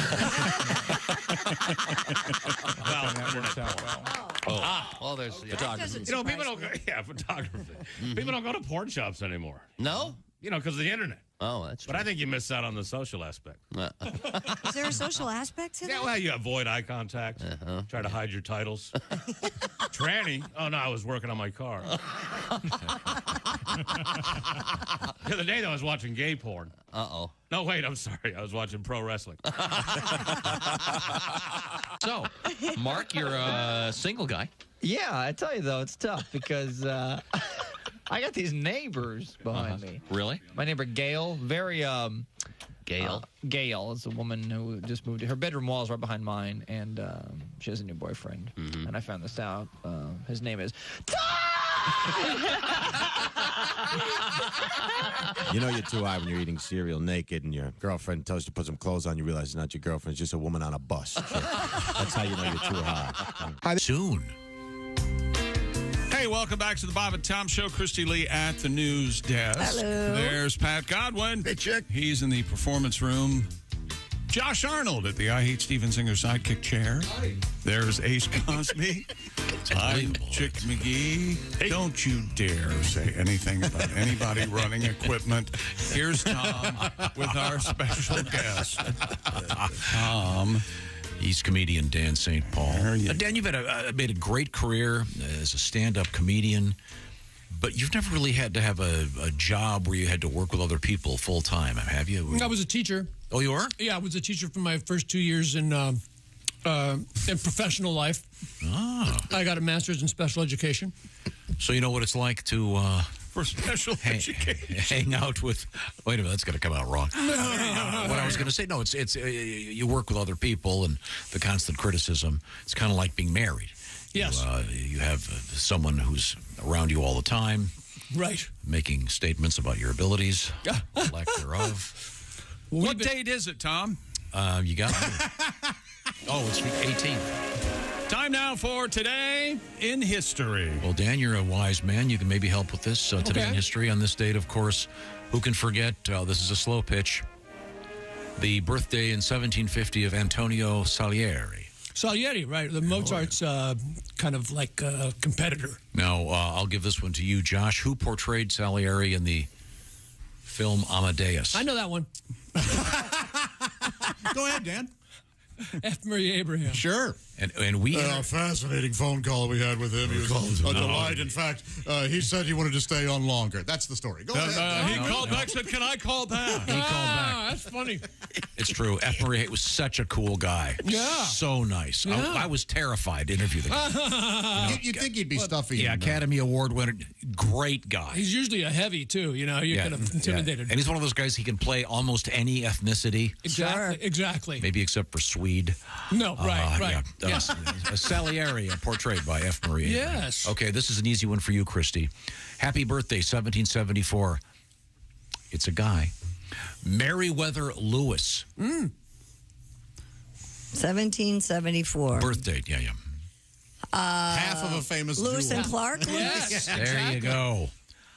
Is anybody named Meriwether anymore? I don't think so. Boxer, right? No, but as a first Mayweather. Floyd Mayweather. Oh, that's right. Meriwether. It's a beautiful name. M-E-R-R-I. Yeah. You don't think that's a good name? No, it's a great name. Okay. Oh, I see. Okay. I'm changing mine again. Yeah. All right. I'll give you this one, Christy. All right. Born 1928, Marge Schott. Oh, yeah. She's still in the Reds. That's right. Yes. Very good. Very good. Shotzi was the dog. St. Bernard. Right. Regularly would leave. She had a lot of Shotsies, didn't she? Shouldn't call her that. There's a great cover. I think she was on the cover of Sports Illustrated holding a cigarette. It's a great picture. Oh, yeah. Should have won the Pulitzer or something. Amazing. Just amazing. 1936, the birthday of Robert Redford, the great actor. Oh, yeah. Oh, Conservationist. Bobby R. Robbie Reddy.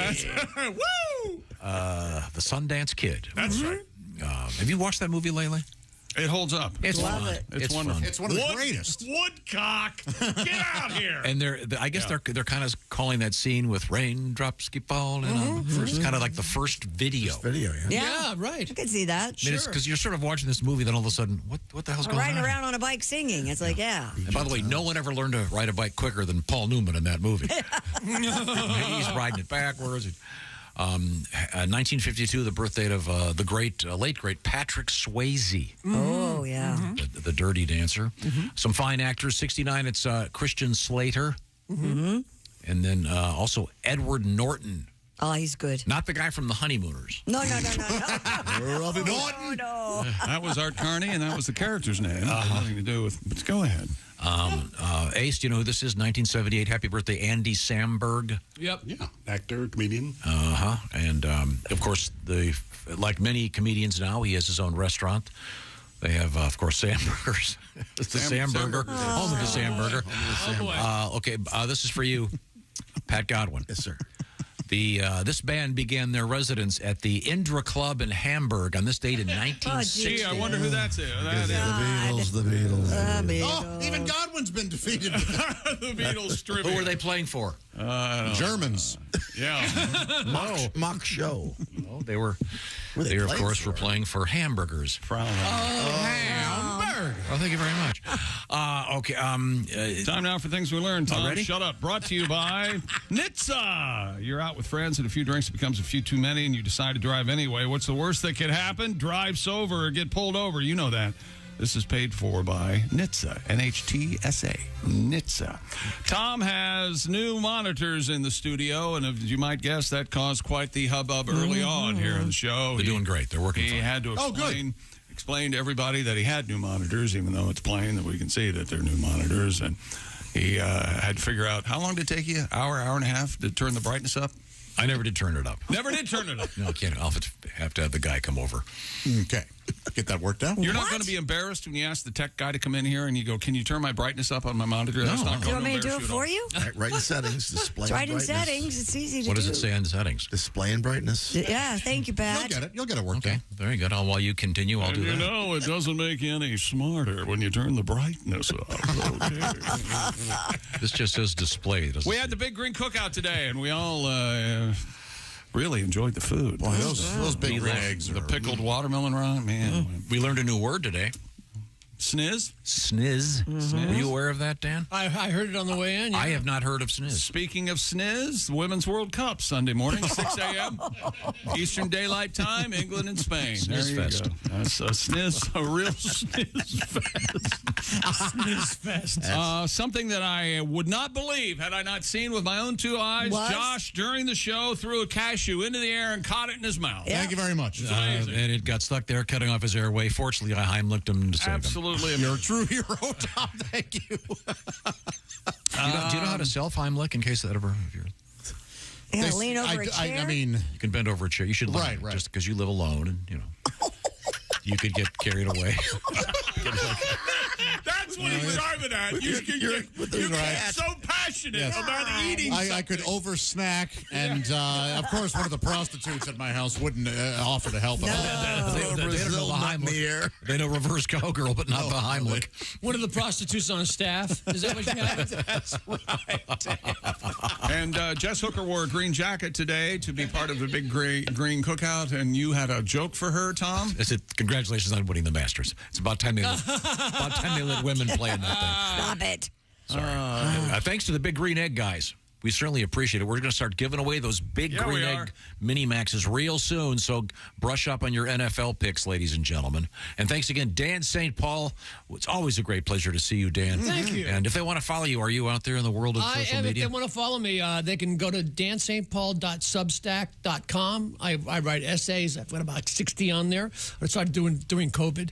And a lot of them have audio as well. They can listen to that, and I'm converting them into a podcast. Substack. Substack.com. Good to know. This is the Bob and Tom Show. Become a Bob and Tom VIP and get your Bob and Tom fix 24/7. Get all the info in the VIP area at bobandtom.com. This is the Bob and Tom Show.